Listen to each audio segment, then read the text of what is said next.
Hello, hello, hello, everybody. Hey! Yo! Yo! What's good? Not much. How are you doing? I Alright, I'm alright. alright, Yeah, alright, alright. been chilling. Feel a little empty. I beat Zelda.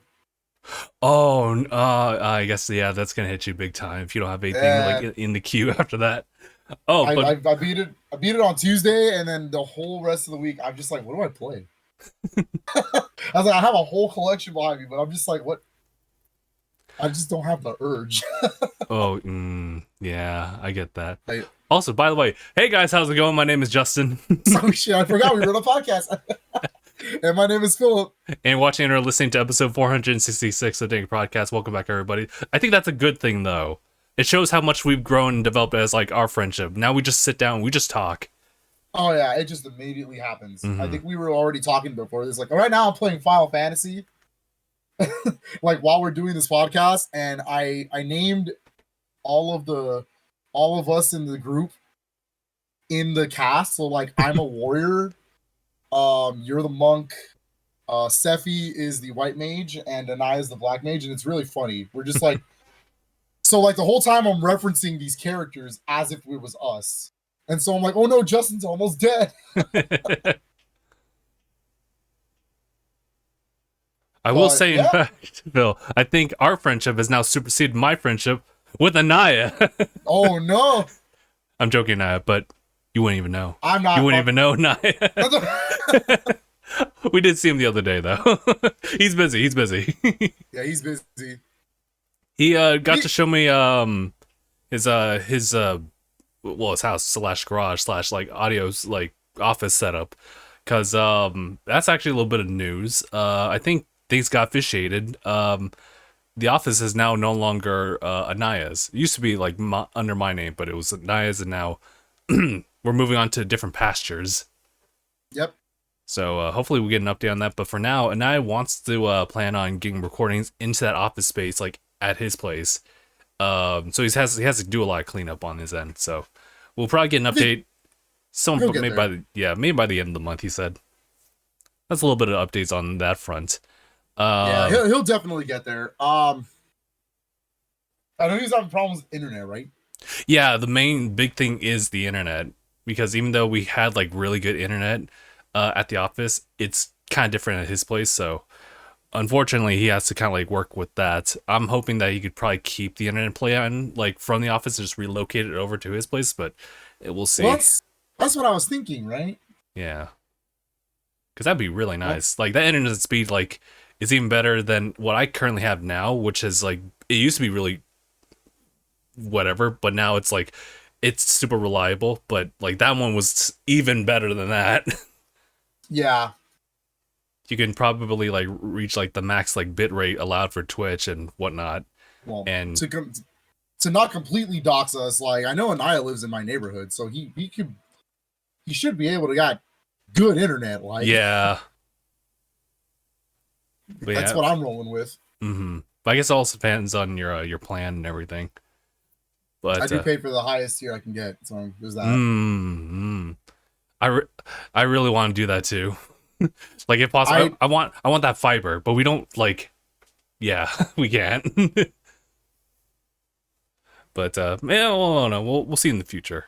I think when fiber becomes much more accessible, like throughout, we'll see. And all of a sudden, like these like game downloads are just gonna take like just minutes. That's what I'm hoping for at one point. But I guess it's not really too bad on that front anyway. But Phil, Ooh. what's been happening to you this past week? um not much. I mean, so I celebrated 4th of July on Saturday last week because Oh, okay. we're old, and yeah, because the last after the podcast I dipped over to the party, so Oh I yeah, yeah. literally I'm old, and so we wanted to have fun, but not have to worry about going to work the next day, That no, that's fair. That's fair. and so we did that, and that was fun. And then after that, on actual 4th of July, since it was my day off, I literally just played games. That's awesome. I also had I 4th of July I off. should have streamed, and I Hmm. was going to, But then I was like so knee deep into Zelda, I was like, I could finish this today. And I just did. I did it. I did That's beat the Legend. I crazy. rolled credits. I rolled credits on the Legend of Zelda: Tears of the Kingdom. I did all 152 shrines. I Ooh. got all 120 light roots. It is done. How do you feel now? How you've cleared the game? Mainly like completed like some of the more like important things like about the game as far as like completionist like settings and whatnot. So I made it a goal to complete as much as I did in Breath of the Wild, which is for me, that's good. Like I am satisfied with what I played. I'm done. Unless there's DLC, I'll be back.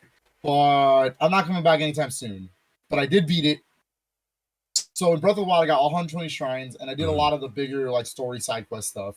So that's exactly what I did here. I did a lot of those, and then I did all the shrines. And of course, the light roots are kind of added to that. So I was just like, I kind of have to. I feel good. The game is really good.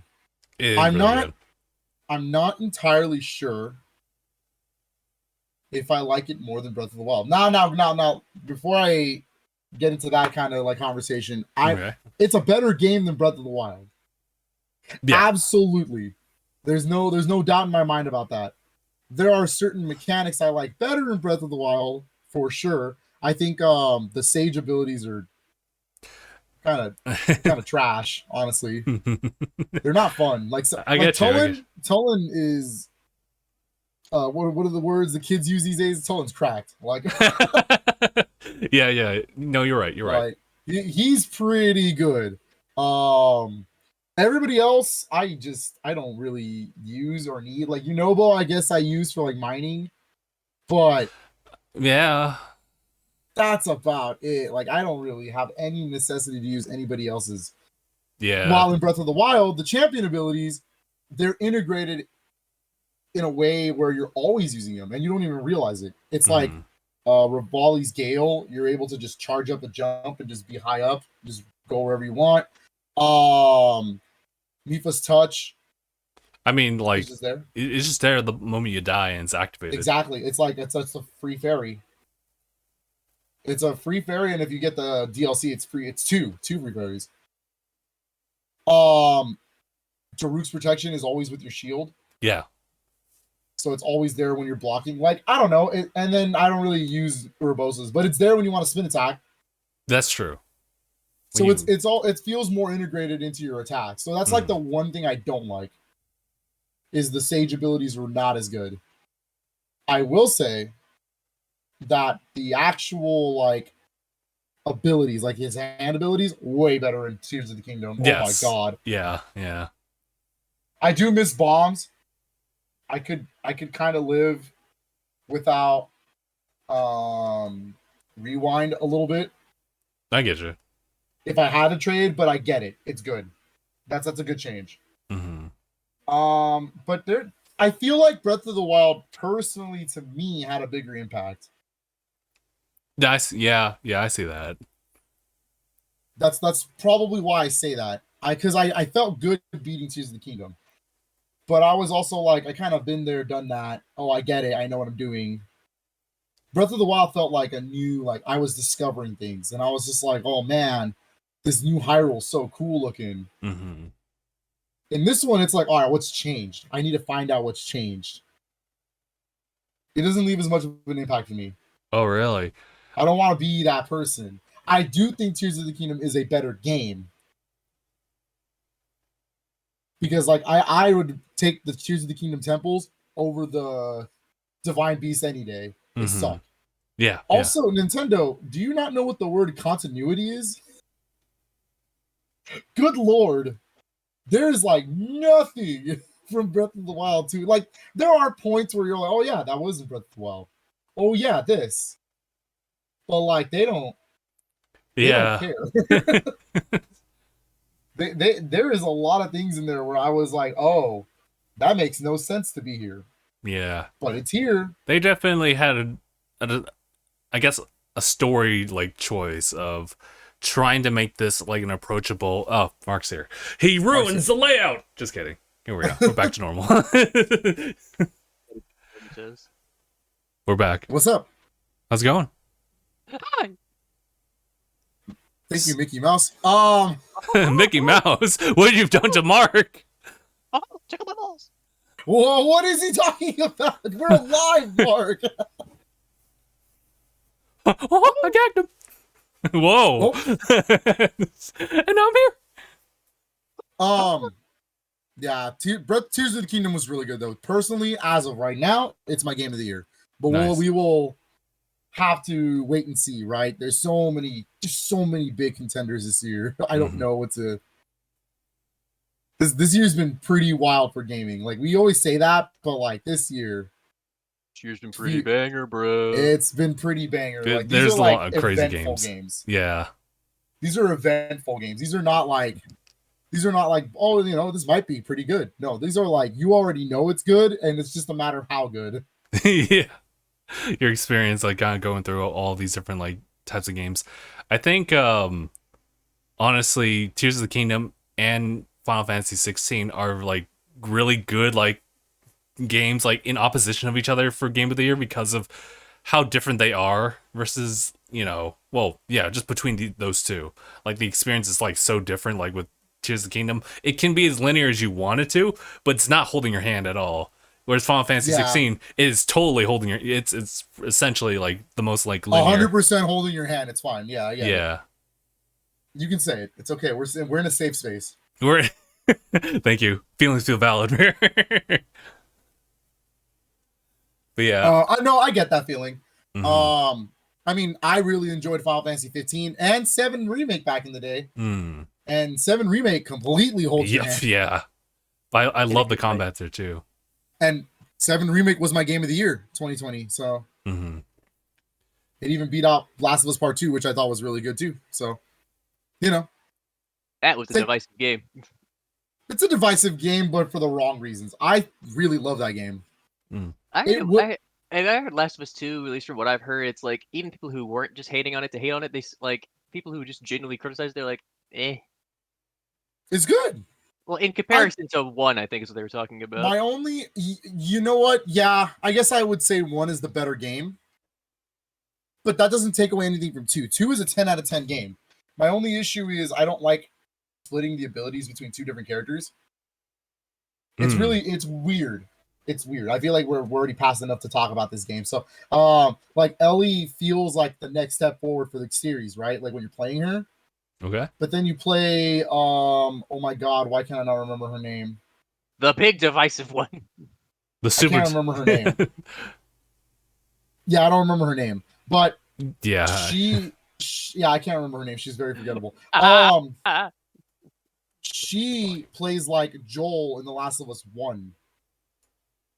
Like literally all of her abilities, like having to make shivs and having to do all this other stuff. I'm like, oh, weird that they made it do that. I do think the pacing is very off in some points. Like I don't like the 3 days of Ellie. Okay, go back in time. 3 days of other character. Oh, that's how it flows. Oh, okay. Of other chick who everyone despises. I think she's an interesting character, but Abby, it's Abby. Her name is Abby. Oh, Abby. Yeah, okay. Yeah, it's Abby. I had to think about it. Abby despised her. Yeah, but she has her moments. I think there's a lot of like interesting. A lot of people don't like how they tied part 1 to part 2, and I thought it was good. I thought that was an interesting twist. But I think what people didn't like is the way they kind of just inserted her into the story. She was kind of just inserted into this story. But Abby is a cool character with her own motives, her own problems, and some of her parts of the story are pretty wild. Like the whole island of the cult that you have to go to, that sounds fucking brutal. That was a brutal area. Or I know they kind of showed off the scene in trailers, but the part where they're like they get caught and they're in the middle of the park in Chicago. And then like the cult members are like clip her wings and they just break this chick's arms. I'm like, oh my god! And like Naughty Dog doesn't censor it; they just let you see it. And I'm like, okay, cool. I'm just with my big ass TV in front of me. Phil can't help but look at it. It's all he can see. Yes, it's right there. But yeah, no, it's a pretty brutal game. I do really enjoy Last of Us Part 2. I liked it a lot. I'm nostalgic for Final Fantasy VII, and that's probably why I lean toward it more. It was also just a banger game. It's just a banger game. The music, man, the music, so good. It was It's my so good. first. It was my first way of experiencing Final Fantasy VII, and it was great. You should play the original. It's on Xbox. Yeah, I've been thinking about I know it. it is, but it hit different. It'll still hit different because it's not the same story. I know, but what I'm saying is like the combat system and the looks wise, I'm like it hit different. I mean, I like saying OG it's old. Final Fantasy. It's I dated, know, bro. I know dated. what he's saying. It's dated as shit. We gotta be honest. I'm playing Final Fantasy 1 right now, Mark, in front of my screen. Dated. How dare Is it you? is it the pixel remaster? It is the pixel remaster. So you can't say shit. It is definitely the much updated, much better pixel remasters. If Yes, anything, you're proving my point. Do you need me to pull out my NES Mini? I'll play it. I'll do it. He said, "I will do this just to spite you." Just in spite. I will abuse that game. I figured out how to abuse.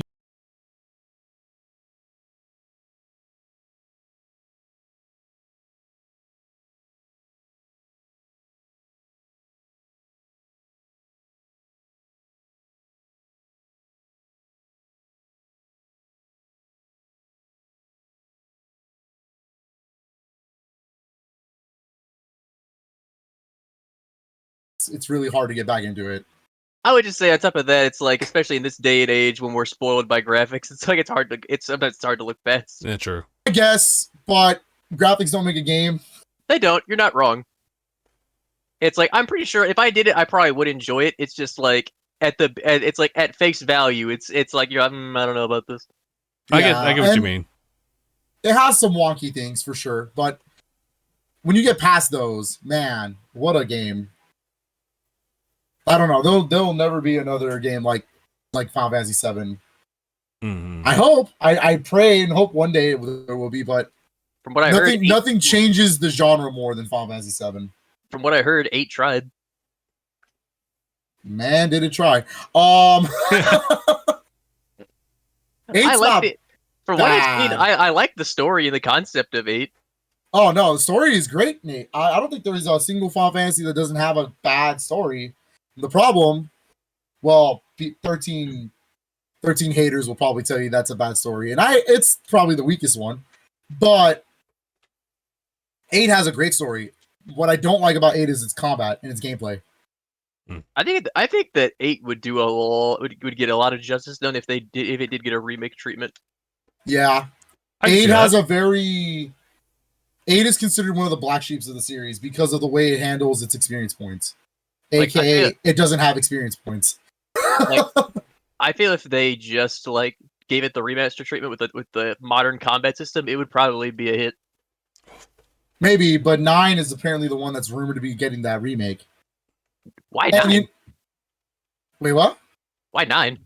Man, 9 is the best PS1 Final Fantasy game. I said it. You said it. I said it. Look, it's better than Final Fantasy 7, but I like Final Fantasy 7 more because I grew up with it. Now, 9 is the better game for sure. 9 has such a crazy story. It's got that art style that isn't realistic. It's cartoony, but it's very adult. Like, it's really good, dude. It's a really good game. And out of all the PS1 trilogy ones, Mark, you would actually like 9's like graphical style. Would I? Yeah, it doesn't have that weird blocky polygons. Like, it is a PS1 game. You're gonna always get those kinds of styles, right? Mm-hmm. But it is much more polished. And the music, Mark, oh, Blue Fields, dude. Such a beautiful track. It's really good. It's a game that does deserve a remake. It's essentially Square's like big tribute to the whole series. The classes are back. The story, like I said, it's very adult, even though it looks very cartoony. And just imagining those character models in HD. Oh, if I see cartoony, I don't think kid. I think that this could definitely go a mature way because I think that just because they're cartoons, it never means it's for kids. If it gets the remake treatment, it would be the polar opposite of 7. Like, it would be so wild to see that. Dark.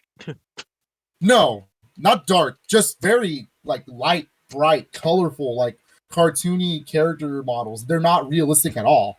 I was gonna say Exhibit A, sign in anime. You played Kingdom Hearts 2, right, Mark? Of course. Vivi's from there. Oh yeah, I remember her. Yeah, Vivi is from that game. I mean, honestly, seeing Leon in that game was what made me want to try 8. I think, yeah. 8 actually has more realistic models than 7 would. I played through some of the 8 some of the 8 the 8 remaster. I played through some of that on Game Pass, and it was good. It just felt like, I feel like the one thing they should have worked on is, because when I was playing it, well, just getting past that first boss in the tower felt like the world's biggest chore. I'm like, God, this is hard. 8 remaster is kind of in a weird position because it's not really a remaster, but it is. It's a remaster because they kind of had to make it a remaster. They don't have the original source code for that game anymore, which is wild. Nah, it was because of the flood or the tsunami that happened back in Japan. I forgot what year, but it hit Square Enix office and it took out the source code for a lot of their games. This is when source code was on paper. As you say, you think they keep that shit locked in an airtight vault? You would think so, right? But that's why they remastered Kingdom Hearts 1. Because they had to build that game from the ground up. That's wild. I guess they kind of could do that with... From my understanding, they literally had a standard TV next to them, their PC monitor, and they would play the game and then frame by frame remake the game. That's one way to do it. Yeah. I was like, Jesus Christ, dude, that sounds awful. I suppose now, with the way AI is, you could kind of just get that. You could just have it, like, copy it as it's going. That could actually work. I guess that might work. But, I'm not sure. You use the word AI, so I just don't trust you right now. I don't trust you. Put it in our good Phil, Christian podcast episode. How dare you? Get out of here, Phil. Phil, if these AI could be this good sometimes at making certain things, then I think we could trust them at least to make a game for our benefit. You're talking dark chips, Mark. No. Anyways, let's continue.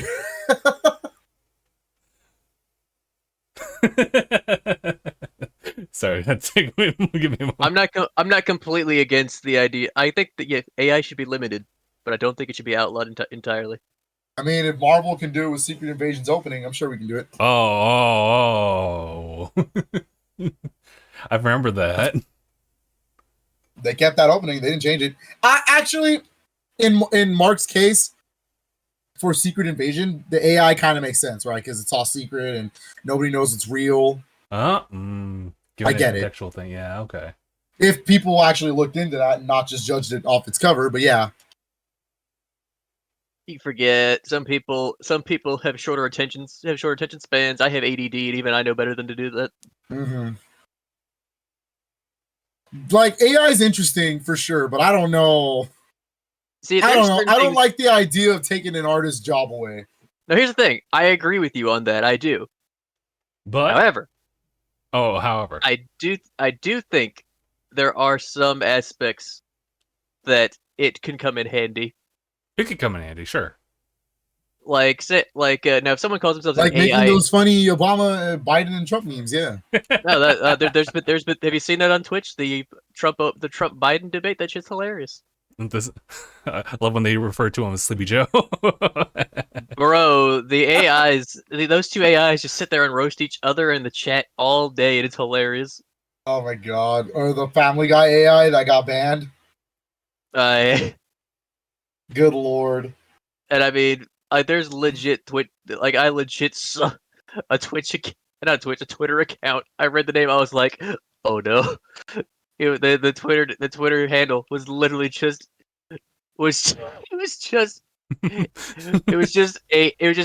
AI Asian girl porn. Oh no! There it is. I was like, you've got to be shitting me. That's a no go for me, boss. I'm sitting there like, there's no way. But how is it? But how is it? Does it look real? My curiosity was like, but does it look good? And I look at it, I was like, You son of a bitch. I was like, AI are scary. Mainly because some of them were actually really convincing. My brother in Christ. You need Jesus. You don't need AI. You need Jesus. Hey, I can say if it was convincing. Some of them were actually pretty damn convincing. But yeah. Where did we go? Hold on a minute. Phil doesn't want to have these philosophical conversations. Yeah, we were talking about video games, and wait a minute. Why are we? Yeah, we went pretty far. This is perhaps you forget. This podcast has always been known for tangents. I thought that was because of Gabe. It is, but I think over time I've taken his place. I think we adopted it quite a bit. I definitely remember the tangents. That's for sure. Gabe is tangent king. I know. Yeah. Well, I don't want to go on to another tangent because of that. There's Anaya's in the chat. Anaya! He says, I thought this was a game podcast. Wait a minute. Did you ever really classify this as a games podcast? No, it's a pop culture podcast. Very tasteful. Because I also brought up Secret Invasion and I've watched it. I still need to watch it. Yeah, same here. I know. I kind of forgot it came out. So it wasn't as marketed as much as the others. No, it wasn't. And you know what sucks? Yeah. It's actually really good. I've heard it's good. It's pretty good. Episode 3 just wrapped up this week, which means we're halfway through the series because there's only 6 episodes. Yeah, it's like a 6-episode thing. But so far, dude, interesting concept for that show. The way they were initially talking about it was going to take place between the 5 years of the blip. That's not the case. They lied. It takes place after Tony's funeral. Immediately? Whoa.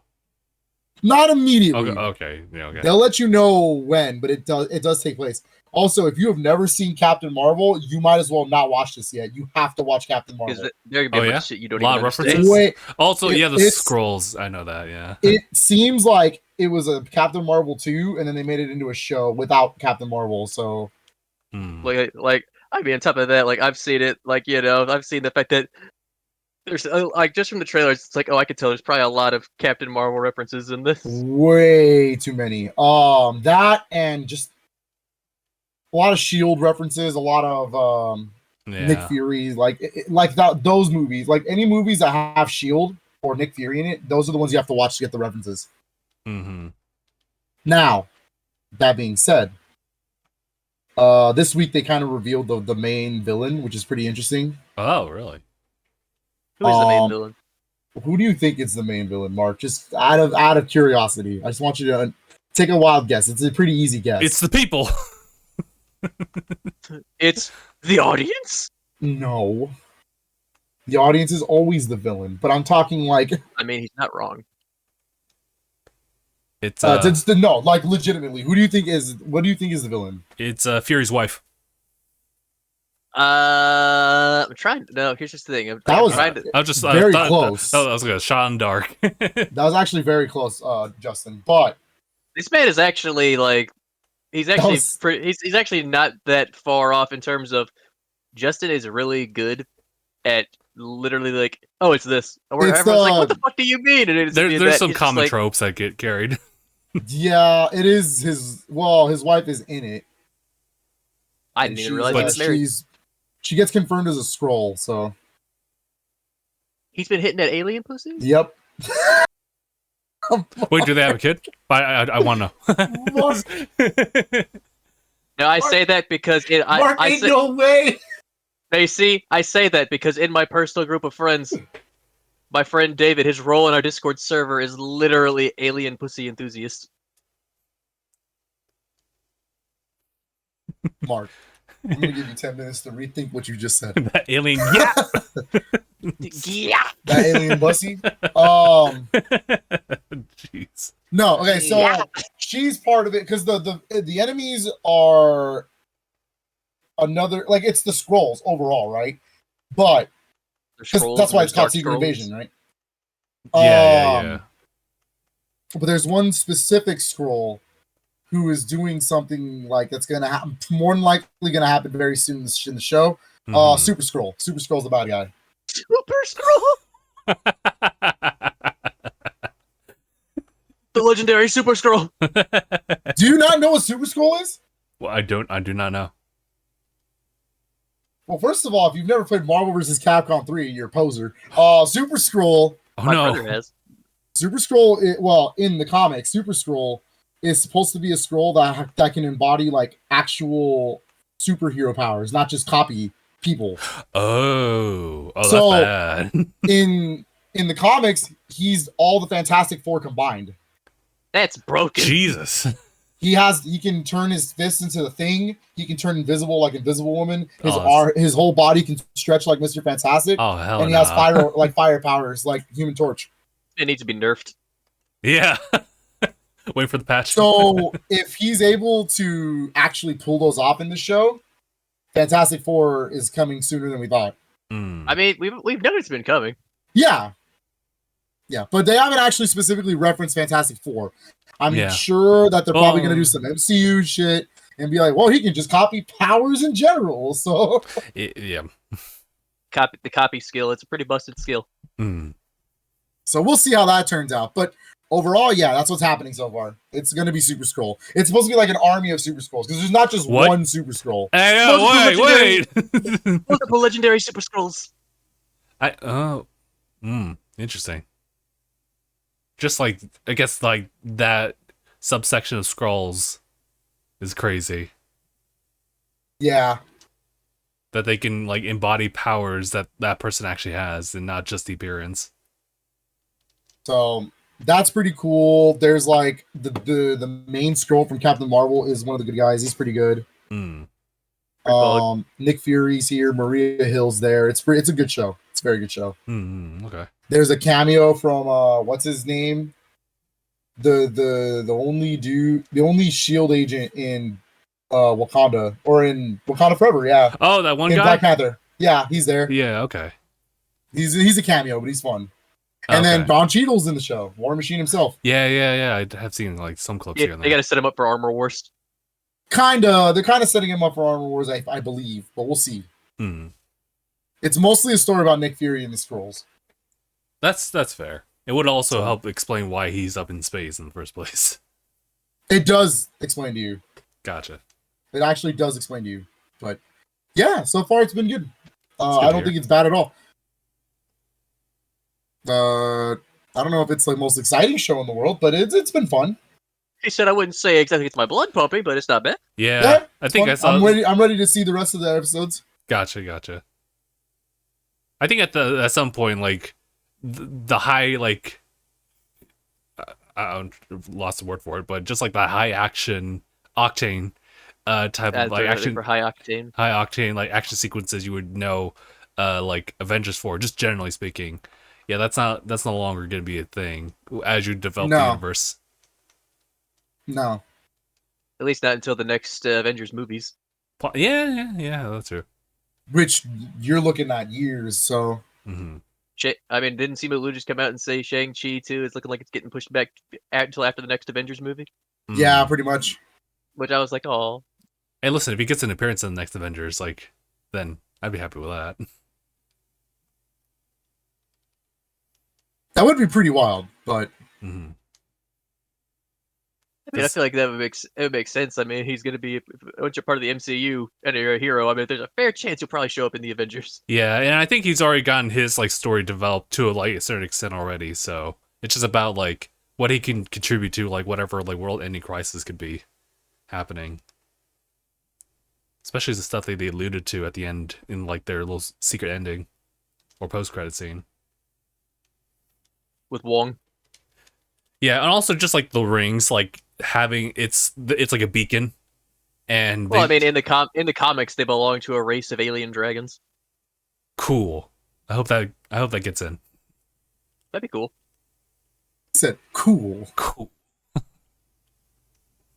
Listen, this is a whole new territory, so I'm just in it. I'm witnessing. That's fair. But yeah. Yeah, I don't really know what else to say about that show. It's good. Watch it. Mm-hmm. It's fun. That's what I've been watching, and I beat Zelda. Oh yeah, that's that's where we're at. We're still talking about your past week. I played a good portion of Everybody 1-2 Switch yesterday. Okay.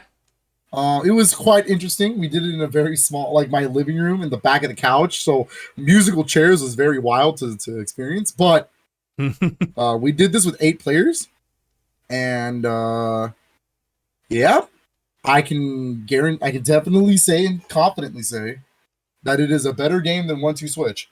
But that doesn't really help when 1-2 Switch has the bar really low. That's fair. Honestly, I think that's a good thing. When you don't have any expectations whatsoever, it ends up being a better experience than you think. The game ended up being better than I thought it was going to be.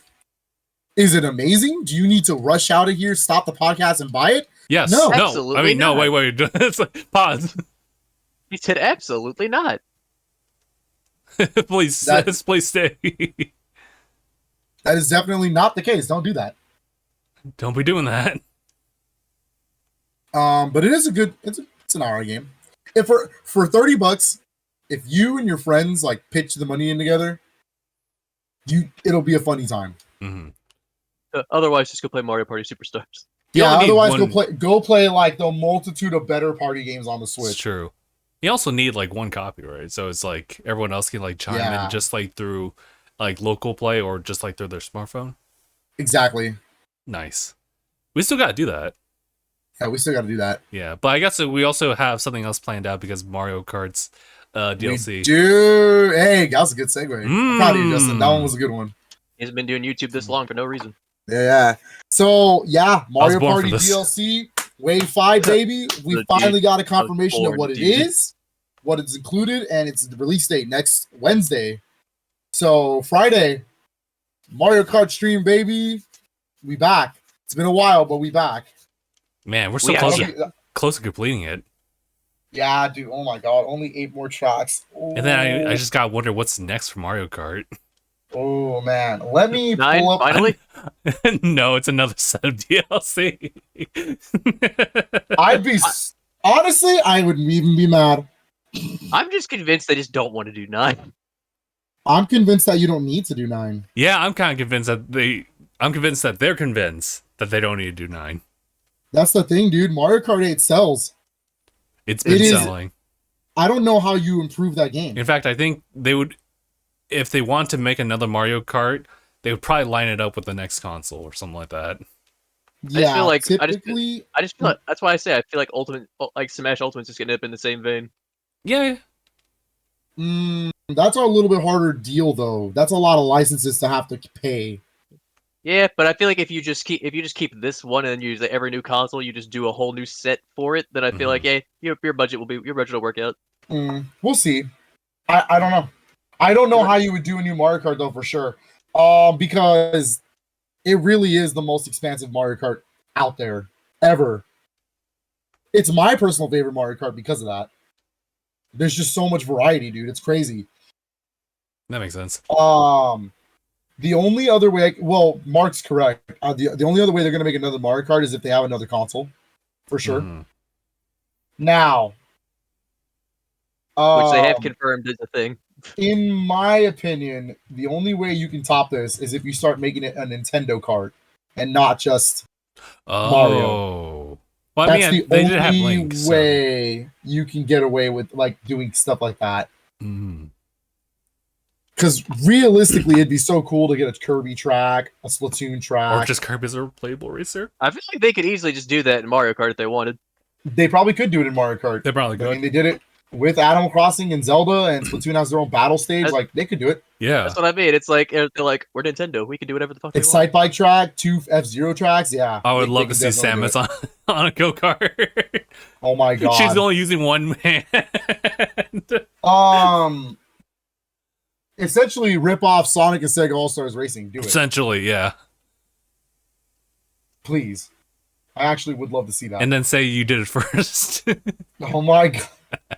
But next week, here are the 8 tracks, the 8 courses we are getting with this DLC wave. So wave 5 includes First of all, character-wise, because this year we're getting new characters. Last time we got Birdo, which was okay, but this year or this wave we're getting 3. We're getting PD Prada, we're getting Wiggler, and we're getting Kamek. And Kamek is really cool. That's a character that's been wanted in the series for a while. Mm-hmm. So good on them. That's a brand new character essentially for us. It's been on tour, so they're counting it as a tour character. Mm-hmm. But here are your 8 new courses. Justin, you ready for this? All right. Mark, are you ready for this? I'm ready. That's a good response. All right. Your 8 courses are for the Feather Cup, Athens Dash, Mario Kart Tour.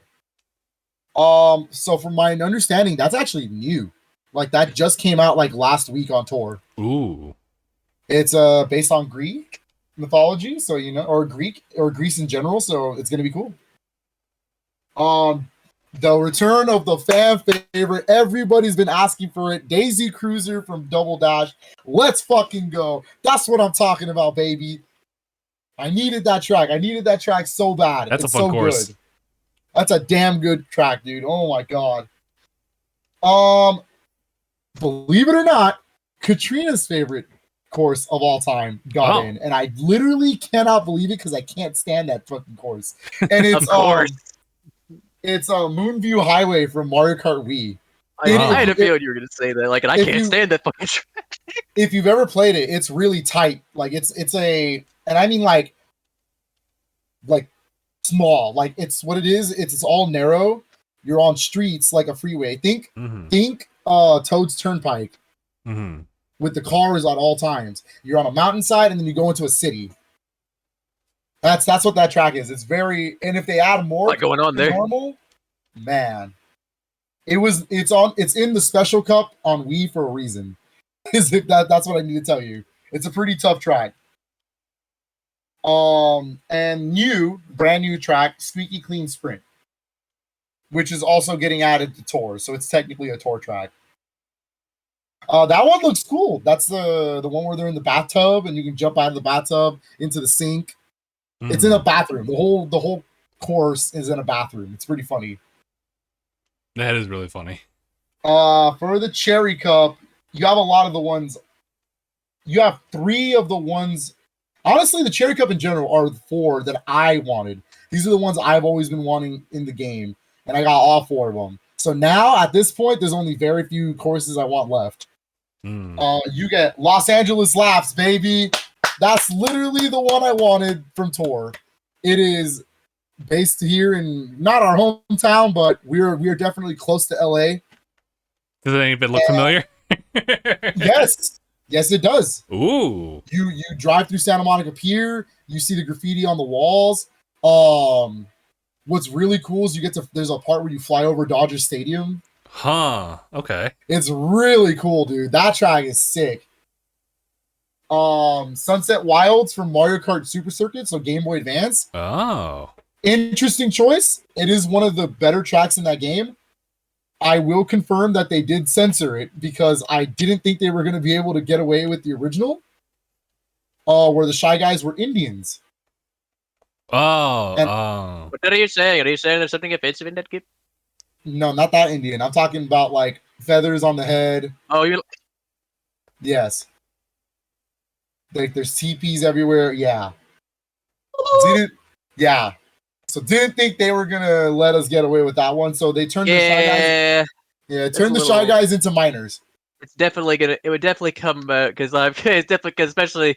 Hasn't aged. That's definitely gonna come out. It's gonna come out pretty offensive. Yeah. So it is. They turned the Shy Guys into minors, which is really funny. It's cute. I like it. Koopa Cape from Mario Kart Wii. That's such a good course, dude. That's a fan favorite course and one of my personal favorites. It's really fun. It's the one where you go down the waterfall and you're underwater. Oh man, it's so good. And I've never heard of it. I wanted it in here because I heard it was like a top tier track. Another tour track, Vancouver Velocity. I heard that this is one of the best tracks in that game, and I was like, man, I need to play it. Because the Singapore track from the last wave ended up being one of my favorite tracks from tour. So if that's the case, and this is even remotely close or better, we're in there. I would say overall, very good lineup of tracks or of courses in this one. I like it. Doesn't seem like too many duds. I mean, I don't really care for Moonview Highway, but if people like it, people like it. Mm-hmm. Interesting that every wave has had a Game Boy Advance track. That's I don't know. I find that interesting to me. I also find those tracks interesting because they are like complete remakes. They're not like flat like the Super Nintendo tracks. Those are like actually remade with like textures and hills and all that other stuff. So good lineup. I'm ready to try them out next week. It's gonna be fun. I caught Kamek. Oh, okay. I'm just pointing that out now. Which one was ready to fight me? By the way, how's it going? He said I Big just want to make myself clear right now. I think Wiggler's the one for like 7, right? Yeah, Wiggler is hailing from Mario Kart 7. Okay, yes. I'll go with that one. Since 7's then the Petey one I Piranha- really went in on. And then Petey Piranha is the one from Mario Kart Double Dash. So Gotcha. I'm totally in. That means there's only 2 character slots left too. So there are only 8 courses left and 2 character slots. We're coming down pretty fast, but if this really is going to be the end of Mario Kart, man, what a hell of a way to go. 96 courses by the end of this year. I love it. You know what they should do? They should. I was gonna say, like, as the last character, it could really just be Captain Falcon. Oh my god! And it just leads to F-Zero, an F-Zero game, and then the playable characters later on for that one are going to be the Nintendo characters. So I've been looking up some things, right? Like a lot of the Nintendo Direct talk. Mm-hmm. Did you notice that both Directs back to back have had a stealth GameCube drop? Yeah, I have noticed that. Yeah. Metroid Prime Remastered in the first one, and now we got the Pikmin games. I'm not gonna lie to you. I feel like now that that's happened, there's a pattern. Once is okay. 2 times in a row, now you're just starting to show a pattern. So now the next Nintendo Direct, I expect another GameCube drop, and there's still that rumored F-Zero GX remaster. Don't that would be Don't give me hope. so wild, dude, if they did that. But I still expect Metroid Prime 2 and 3. So yeah, that was good. Yeah, next wave looks good. Yeah, honestly, I hope that it would be Metroid Prime 2 just so they get that out of the way, but they also have time as well. Now, Mark, do you want to talk about the bear fucking or not? What? Oh! I was the one who brought it up. Oh no! That's why I was like, I beg your pardon. Do you want to bring it up? Do you want to talk about it, Justin? I saw it. I got some context. That was all I know about it. But it was something on Twitter that got shared. It was essentially just a clip of it was obviously in game something going on about this guy with pointy ears. He was all dressed naked and whatnot. It reminded me of that one scene in Witcher 3. I won't talk about that any further than that. Yeah. But then there's the bear, and I was like, oh, that's a kind of precarious situation. But then it got the music in the background was kind of tender. I was like, this is weird. And then the bear gets kind of closer. Man puts his hand out, not to caress, but it's kind of inviting. And then the bear gets closer. You see a little smirk, and it cuts to the audience reaction. No! It cuts to an in-game squirrel looking at that, and then slowly jaw drops and drops the acorn it was having. The Mashal. It is a real game, Mark. That's Baldur's Gate 3. I know, but that scene he's talking about, the squirrel with the acorn, is from Mashal. Yeah. So, for context, apparently it's because the bear is a druid. And so I see. It's a fetish if you want to choose whatever form you want the druid to take form of. That's so ridiculous. So there's a lot of romance options in the game. That's what they're trying to convey, but it comes out so So bad. So, like, why did you do this? So damn bad. Because Baldur's Gate 3 does look like a Game of the Year contender. It looks huge. Like, I've heard it's surprisingly good. the original 2 Baldur's Gates by BioWare, yep, they're pretty stone cold classics at this point for the PC community. They did get remade, or not remade, but remastered for modern platforms. I'm trying to find an Xbox copy so I can play it on there. Because the Xbox has become like the Western RPG machine, and so I'm just gonna buy all my Western RPGs on it. That's fair. And Baldur's Gate kind of fits the bill, so I'm just gonna try and play the first 2. But I don't want to beat them. I know that's like 100+ hours of content right there, so I'm just gonna like kind of play and just kind of like dabble in them a little bit to understand context. Now, Baldur's Gate 3 is being developed by Larian Studios. Yeah, Larian. They did Divinity, Original Sin 1 and 2. So they have a good pedigree. So the game looks really good. Besides the bear fucking, but the game does look really good. Well, you're not about that. You're not about the Bursey. I don't ever want you to say that again, Mark. I just want you to know. What, Phil? You don't want to spend hibernation alone. That's a good one. That's a good one, Mark. I appreciate that. Gotta fill up before winter, if you know what I mean. Baby's cold outside. It's cold outside. I get it. That's a good one too. You guys suck. Anyways, we'll be here all week. Yep. Or at least for the next like hour. But yeah, dude. Baldur's Gate 3 looks good overall, though. I know Anaya was like, "This is the first and last time I want to hear about this game." It's a shame. He's friends with us. Is it because you started it off with the bear? We did. I did. But that's why. Because the first thing you introduce him to in the game is fucking a bear. He shouldn't have done that. But it makes you curious, doesn't it? Clearly, it didn't make him curious. Made him curious enough to know what the game was. All I made him curious about was, well, you fuck a bear? Okay, this is the last time I'll hear about this game. So what's the studio? Obsidian, right? Like Microsoft's new one of the studio acquisitions. They've been putting up a little documentary series about themselves on YouTube, and I've been watching it, and it's kind of crazy knowing the games they developed and like their story. It's really good.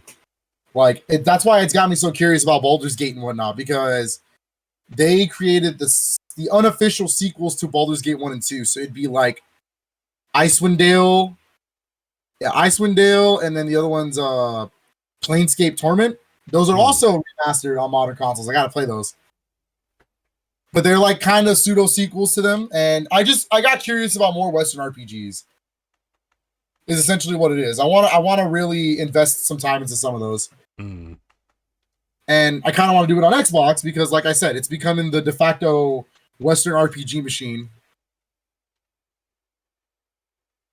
Mark, do you disregard the Baldur's Gate stuff? Do you have any plans to play some other than Starfield? Obviously, we all have intentions to play Starfield. This is true. Do you have any intention to play like maybe like Avowed, maybe like Clockwork Revolution? Oh yeah, I'll probably try them out. Nice. As you should, Mark. As it must be. Avowed does look really good, though. You're like probably more than you're saying. I'm definitely gonna try Avowed. Avowed looks good. Avowed looks sick. It takes place in the Pillars of Eternity series. Ooh. Did they confirm it? Did they confirm it's a crossover kind of thing? It's a game that takes place in that universe. Yes.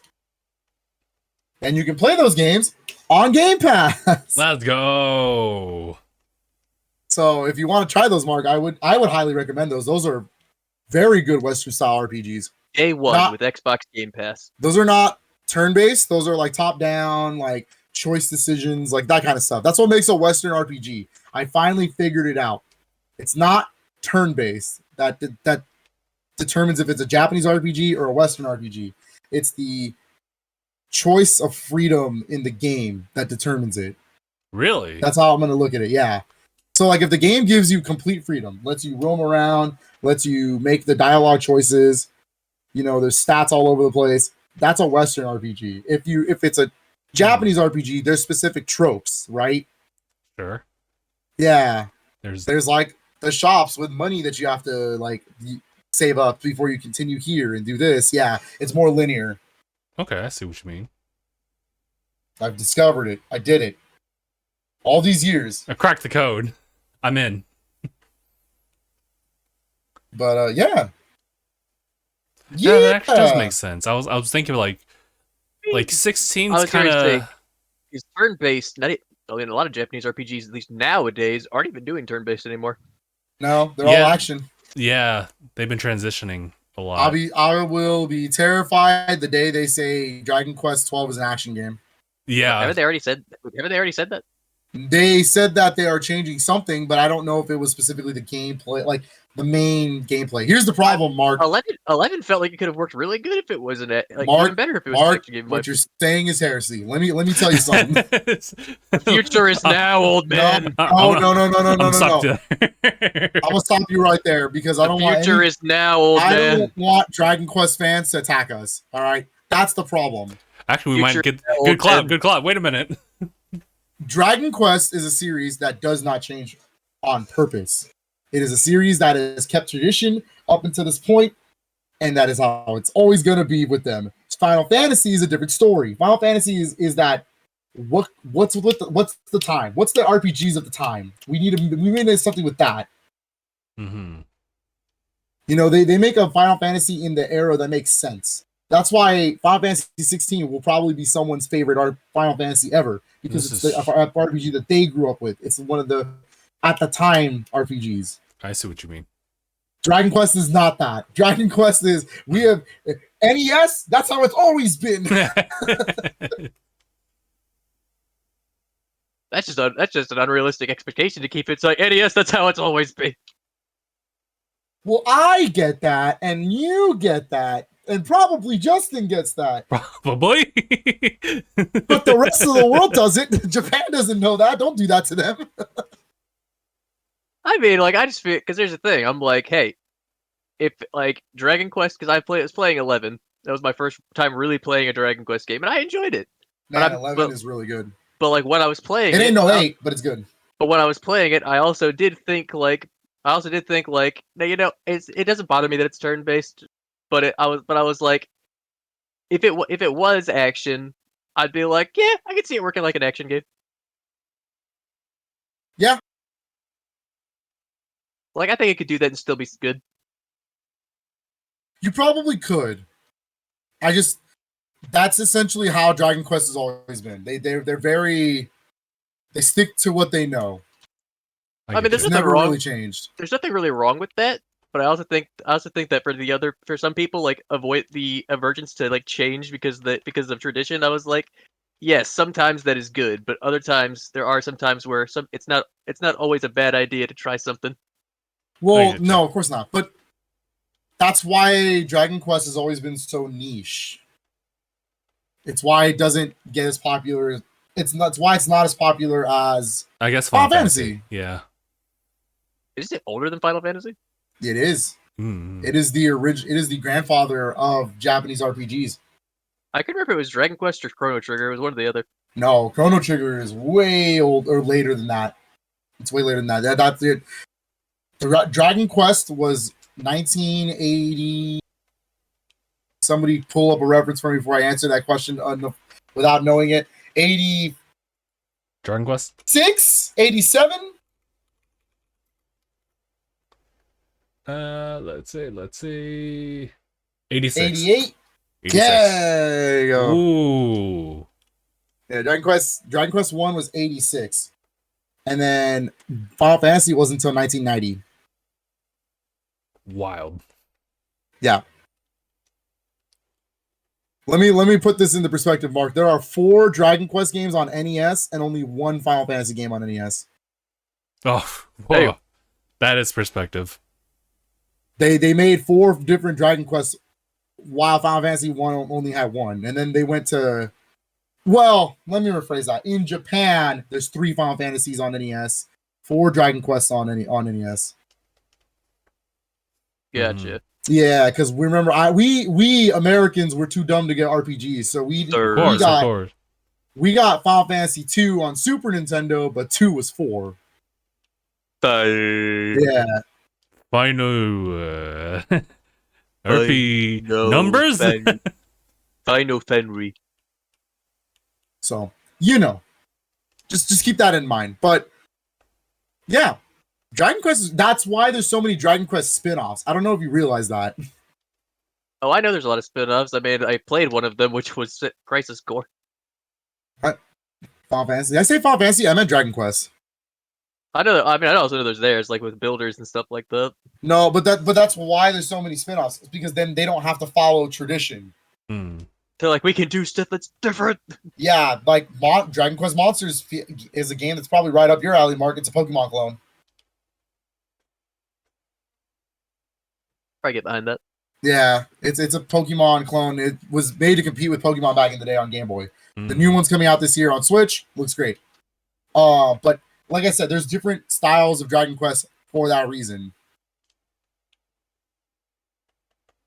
Whether it's a good reason or a bad reason, I'll let you be the judge of that. But yeah, I don't know. We'll see how 12 goes. From my understanding, apparently, rumor has it that there's like problems with 12 right now. That's supposed to be incredibly dark. Yeah, it's supposed to be like super dark, and I'm like, what do you mean? But like, do you want them to say fuck? Like, is that what that is? You want sex? Yeah, like in a Akira Toriyama. I mean, Toriyama's done some dark things in his stories. But Toriyama, in my opinion, never goes past like the PG-13 rating, right? And he gets close. He gets close to pushing it. I was going to say, once your hand goes through someone's chest and you see blood spilling out, you're like, okay, we're getting towards that line. Yeah, but it's also not Mortal Kombat gore. I don't know, bro. Some of those manga panels from Dragon Ball get close. Sure, but again, it's not that. You put a picture of Mortal Kombat and you put those images up, I don't think. Oh, don't get me wrong. It's not. I'm not saying it's the same. I'm just saying it gets close. At least in terms of some of the hits. Some of the hits get there. I mean, closest thing we probably ever got was when Trunks made sashimi out of Frieza. Yeah. Yeah. So it'd be really weird to see Toriyama art in a rated M setting. Like, I don't know. I'm sure you could if you wanted to. I'm sure you could. I just don't know if that's. I don't know if we want that. Like we say like, oh man, that'd be interesting, and then it happens, and then you're gonna be like, I goofed. I don't think that's what I really wanted. I goofed. I messed up. I had a terrible lapse in judgment. I made a mistake. So we'll see. Yeah, I just got a sword called the Werebuster. Anyways, is that what you're doing? I'm playing Naraka. I'm actually playing through Pokemon. It's funny, we're all playing in like a different game. Yeah, we're all playing a game today. Yeah, I'm playing Final Fantasy 1 but again, yeah, Mark, it's the pixel remaster versions because I really love the orchestrated music. And you didn't go through all of that to just not play the. Yeah, I didn't go through all that trouble to not play through the pixel remasters. Yeah. Now that I'm done with Zelda and I feel empty, and really I'm kind of just waiting for Pikmin 4. I figured I can at least run bare minimum Final Fantasy 1. At least beat that. I see. And finish up Sonic Frontiers because I haven't finished it. I'm on the 3rd island. Can I be real with you? I don't know if I really like that game. You're like, I'm not sure about this. It's okay. I am glad I didn't put it in the top 10 for last year's Game of the Year. I did throw it as an honorable mention. I think it's fun. I think it is fun running around as like Sonic, and the open world's great. The open zones are fun. Really cyberspace are the worst thing in that game. Whoa. They're garbage. They're not good. And then I feel aimless. Like I feel like I'm supposed to do something, but I feel like I have no real focus in that game. Oh yeah, a lot of it's just like collection stuff. So I see what you mean. Yeah, it's the structure of the game that I'm not too keen about. If they fix that in the next entry, right, and it's like a better structure, the way you progress the game, Okay. Then yeah, I'm cool. But when you get that 6 screamo like at the fucking boss battles, that's when I'm like, yo, let's go. That's when I was like, this is sick, dude. What the? And then you're just like going ham. Yeah, that's what's up. That's fun. So I'm trying to finish Frontiers. I owe it to myself. I always play through Sonic games anyways, so I gotta do it. I gotta do it for myself. We were at Phil's place the other day after picking up like keys for the office that we previously just talked about. Yeah. Yeah, and we were playing the Symphony that was like done like a while back. He was showing off Origins Plus. So yeah, no. Sonic has for context. For context, in Origins Plus, you can actually unlock some of the Symphony or the Symphony. Yeah, you can actually unlock some of the symphonies. Only the classic Sonic series stuff. So when we said that, Anaya didn't actually know this was a thing. And we were like, what do you mean? What do you mean you didn't know about the symphony stuff? And he's like, no, I didn't know. I was like, dog, they did a whole video. It was great. And then we played the video. It was great. It was awesome. God, I remember when they were live streaming that for the first time. I got excited too. Yeah, it was good, dude. Bro, when really that shadow theme plays. Oh my god. When they did the shadow theme, I could not believe it, dude. I was wheezing. I was like, no way. The Shadow game, I played the Shadow game when I was younger. I didn't think it was terrible. I'd have to go back into it. That's one of those I don't think it, like, Phil, what do you say? Do you think it's like people think it's worse than it was? Okay. Okay. To answer that question mark, I have to point out, I like Sonic games, right? Like I'm not. Sonic is, I consider like I guess a top 10. Sure. It's probably number 10 franchise, right? Sure. So I do like Sonic games. I really love Adventure 1 and 2. Oh yeah. But they're not good. Like like they're not good games, right? I think I know where this is going. Okay. I like Shadow the Hedgehog. It wasn't bad. Because I like Sonic games. I feel like I know where this is going. If I didn't like Sonic games, man, that game is awful. But it literally just plays like one of the adventure style games. So for me, it's just like another sequel to like Sonic Heroes. Like that's all it was. So it says it's Adventure 2, Sonic Heroes, Shadow. Like those games have the same basic gameplay style. I gotcha. Hell, I would probably argue Shadow the Hedgehog does some things better. Like it's just Shadow. So you're always running. Like it's like Sonic Adventure 2 and 1 have those extra characters that are not Sonic and Shadow, and you're just not running fast in a Sonic game. Running around at the speed of relatively fast. Relatively okay speed. Look, I'm a classic Sonic fan more than a modern Sonic fan. That's just how it is. I like the 2D games way more. They are like, some of those are like my favorite games of all time. That's why I got Sonic Origins Plus. I really like that game. Well, it could be better, but I like the collection's great. I get to play them in widescreen, like native widescreen without stretching the image. It's beautiful. But yeah, like my personal favorite Sonic games are like Sonic 1, Sonic CD, Sonic 2, Sonic 3 and Knuckles, Sonic Mania, and then I'm already going to tell you that Superstars probably might be up there. It looks really good. I can't wait to see Sonic more. 4 is not good. That's fair. I'm going to tell you right now. I beat it. I 100% in Sonic 4 Episode 1 and 2. They're fine games. They're not good. They should not be called Sonic 4. If they were called something else, I would have let that slide. Phil said, but unfortunately, they're using that title. They're using a title for the original series. You're going to make me judge them like an original game. Therefore, it's not good. It's got to be front. Not good. I got to be upfront with you. Sonic Advance Trilogy? Hell yeah. Those are pretty good games. Sonic, I guess the Rush trilogy, even though there's only 2 Rush games, but Sonic Colors DS counts. Yeah, gameplay perspective for sure. Yeah. So with that in mind, the Rush trilogy is not bad either. They're pretty good. Mm-hmm. I'd argue Sonic Rush is like pretty top tier. It's pretty good. And then yeah, after that, I don't know. Oh, Sonic Generations is pretty top tier. Unleashed is pretty top. Half of Unleashed is pretty top tier. Half. Yeah. The Werehog stages are god awful, but the actual Sonic levels, man, those are fucking sick, dude. Bro. No, I feel that. I feel that. So, like, I guess a long-winded answer to say yes, Mark. I do like Shadow the Hedgehog, but I like it unironically. That was a lot just to get to Yeah, I do like it, but it's unironic that I like it because, like, you know, I get you. I grew up with the game. Of course, I'm gonna like the game, but I also know it's not good. Yeah, it's me and the Adventure series and Heroes. I mean, Heroes is actually pretty good. You just have to find. I the right like version. Heroes. Again, I like Heroes, but I also know it's janky. Yeah. Yeah.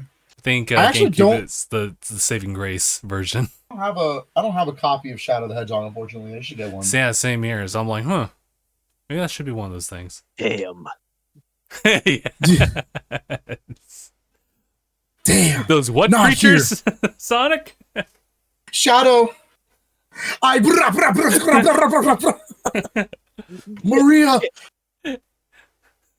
Hey, did you know that they reference Maria in Frontiers? That's kind of weird. They do. Did they? Yeah, there's a whole like Eggman log. You have to do the fishing like stuff in order to like have access to that. And it's just Eggman's like perspective on both like that one character in the game, but also like his like stuff in the past. It's a good like thing of reference, Easter eggs and whatnot. It's really cool. It's really cool. Talks about He Maria. says, I never really knew my cousin Maria. And I was like, oh, he knows. Like, he's mentioning her. Yeah. That's crazy. Everyone gets mentioned. I like that. Which makes me kind of I should probably like watch Sonic Prime. I heard season 2 is good. Yeah, they a lot of people were talking about Shadow specifically. As far as the representation of that character, I was like, oh, okay. Because of course Shadow's always been like the edgy character, but obviously like since the events of like, you know, Avenger 2, if you just kind of like pseudo like apply that to every Shadow, like in every single like representation of them, then you know you kind of always wonder like, what's he up to now? How does he feel about this and that and this and that? Yeah. And how does he maintain what's that? your take? Yeah.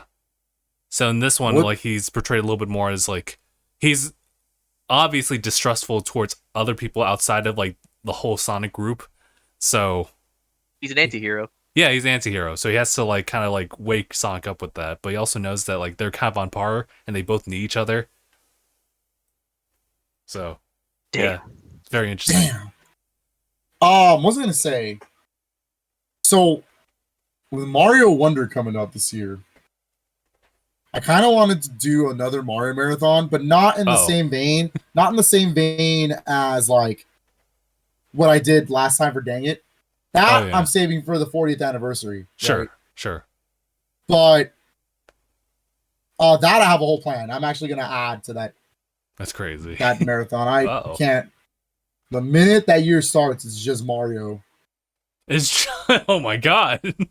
What year is that going to be? The 35th was 2020. So in 2025. Ooh. In 2025, I'm going to do a whole ass Mario marathon again. But it is going to be much more detailed and it's 100% runs. Oh boy. He said, Just if once I said 100% runs, Justin already knows. Oh, I just can't. I mean, yeah, I just can't. He said, I can, and it's okay. I get it. I was gonna say because 100% runs, Mark, and I'm gonna include every version of the games. That's why I'm saying, like, I'm gonna play Mario 1 NES, and then I'm gonna play it again Game Boy Color, and then I'm gonna play it again Superstar or Mario Brothers All-Stars, like that kind of stuff. Just to get everything I can. But Mario Wonder looks great, and I can't wait to play that. I'm debating it. Go ahead. I'm debating if that's a stream game or not. And I think it is going to be a stream game. Mario Wonder. Yeah, let's go. Yeah, that one's going to be a stream game. I was gonna say because good luck on. I'm not sure if every single one's as strict as like 3D Land as far as like the completion is like status. Yeah, because I found that the hard way. Considering I am gonna 100% that game, yeah. Just make sure you don't die too many times. Is all. I'm good at 2D Mario, I think. I think. Fuck you, Lost Levels, but I'm pretty good at 2D Mario. I don't know. I think what I'll do is I'll have a Mario Maker like stream beforehand, and then we'll just kind of play through Mario Maker. I really need to finish my Mario Maker world, or my Mario Maker game that I was making. I'm like 4 worlds deep. I got 4 more worlds to go. Mm-hmm. It takes a long time for me to make a level because I'm so picky, dude. I get that. I'm so picky. It's so hard to make a fun, good level. It's easy to make garbage, right? Like, it's easy to just throw like pieces together and then call it a level. Good luck. It's hard to make a level that flows correctly and like what I think is a Mario level. Because I'm not that person that's like, oh, let me just throw this in here and it'll be funny. Like, no, it has to make it has to make sense in a Mario game. Mm-hmm. Like if you hit this block, why would this block be nothing when it should have something in it, right? Or if you're gonna explore and go off that distance, what can you find there? Because that's the whole point of Mario levels. It's like secrets. And so I try to sit down and like craft this. And then my gimmick is that every world you can put up to 5 levels.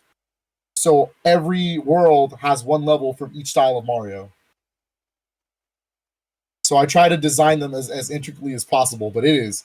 And then they're supposed to be thematically like connected. It's very hard. It's very hard. I have a forest. Oh no, go ahead. I was gonna say it really makes you like put in perspective like the game designers as far as like level design. How do they like put these together? How do they make it work? I have a forest like world. But the problem is, if you know Mario Maker, Mario 3 Forest does not exist. It's pipe maze. So what my idea is that the forest is being taken over by Bowser and it's being polluted. And so by the end of the last level will be Mario 3 because it's the pipe maze. And if you turn it to night, the water becomes poison. And so it looks like a poison factory that's seeping into the forest. Okay. That's what I'm trying to go with. That's the idea. I see what you mean. I finished the snow world. I finished the opening grass world. I finished the sky stuff. Yeah, it's fun. I haven't gone back to it. I took a long break from Mario Maker. I think it might be time. Nah, I got Final Fantasy 16 to play. I gotta do that first. Yeah. Anyway. How are you doing in Final Fantasy 16? It's good. It's funny because we talked about it, like just very lightly as far as like Game of the Year stuff and how different it is to say Tears of the Kingdom.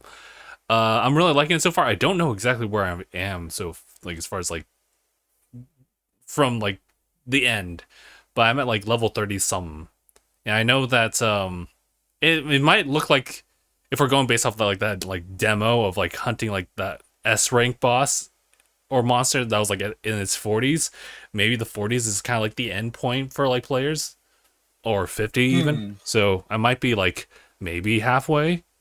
I'm not entirely sure though, but I like how despite how linear it is, it's also does a good job like world building wise. So the side quests do a lot as far as like encouraging you to like look into like certain aspects of it, but it's not absolutely needed for you to understand like the plot or anything like that. But it does make everything feel so much more like lived in, because you really just connect with every single individual like character like on a personal level, instead of just like, oh, they're just there. You can choose to talk to them, but if you do follow it through, then you really get to see like their thought process and how it impacts everybody in the community and everything like that. Otherwise, I think the combat, it's like from the get-go, you kind of already know exactly what you can work with. What changes are the icons that you obtain. And obviously, the more icons and the more like skill points you get, and how you like invest in all that, you mix match them all to like really work with your style, and you ultimately find like your own like combination of stuff. But ultimately, other than finding new icons to experiment with, the combat remains the same, but it's a lot of fun too. So It's funny you say that. It's like I know I joke around when I say, "Oh, this is just Devil May Cry," because it's the same director or same combat director. The style changes is literally Devil May Cry. Like that's just how it is. It's being able to change your styles on the fly. It's really cool. Mark, oh, he muted himself. I'm gonna mute myself. I was gonna ask what he's been playing. Oh, well, I guess I can like continue with that. Go ahead. I'm currently playing through like Violet. Obviously, I beat the game already, but I'm kind of doing their 7-star event. They have Delphox, and at that point, they've completed like all of oh my god, it's almost oh my how am I blanking on Kalos's region? That's all of the Kalos trio as far as like accessibility. You could still like get them through home at this point, but you know, if you don't have them already, then you could actually get through the raids here. My thing is that I've been doing a lot of like solo builds, so I can post that like later on TikTok and everything like that, but I think this is the first instance where it's like I can't do it solo. I have to get some support or help for it. So it's like the first instance of doing that, but I've been really working with a lot of like Pokemon from Legends Arceus specifically. So I caught like a Heatran over there.